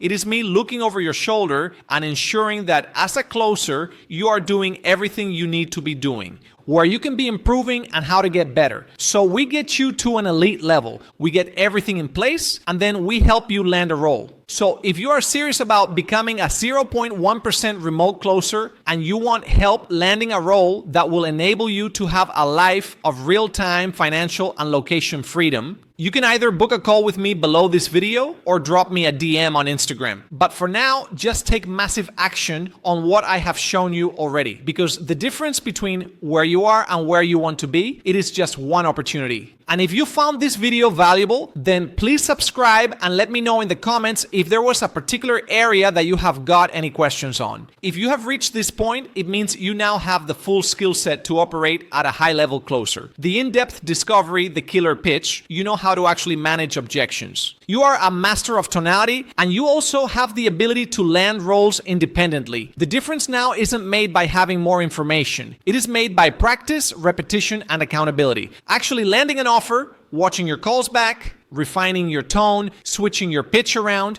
taking an objective look at how you are handling objections at the minute, and treating every single conversation as a chance for you to deepen your craft. Because the closers who earn at the highest level aren't the ones who know the most and use the most fancy tricks. They are the ones who operate with consistency, and they just execute the fundamentals. So please take what you have learned here and apply it to your next sales conversations. And most importantly, if you want real feedback and real support and guidance and mentorship from me, then just reach out to me on Instagram. I didn't navigate this path alone, and you do not have to either. Thanks for going through the course. Now remember, if you are an international closer looking to improve your English to work in the US and make a shit ton of money, book a call with me using the link on the description or send me a DM on Instagram. I would love to help you out.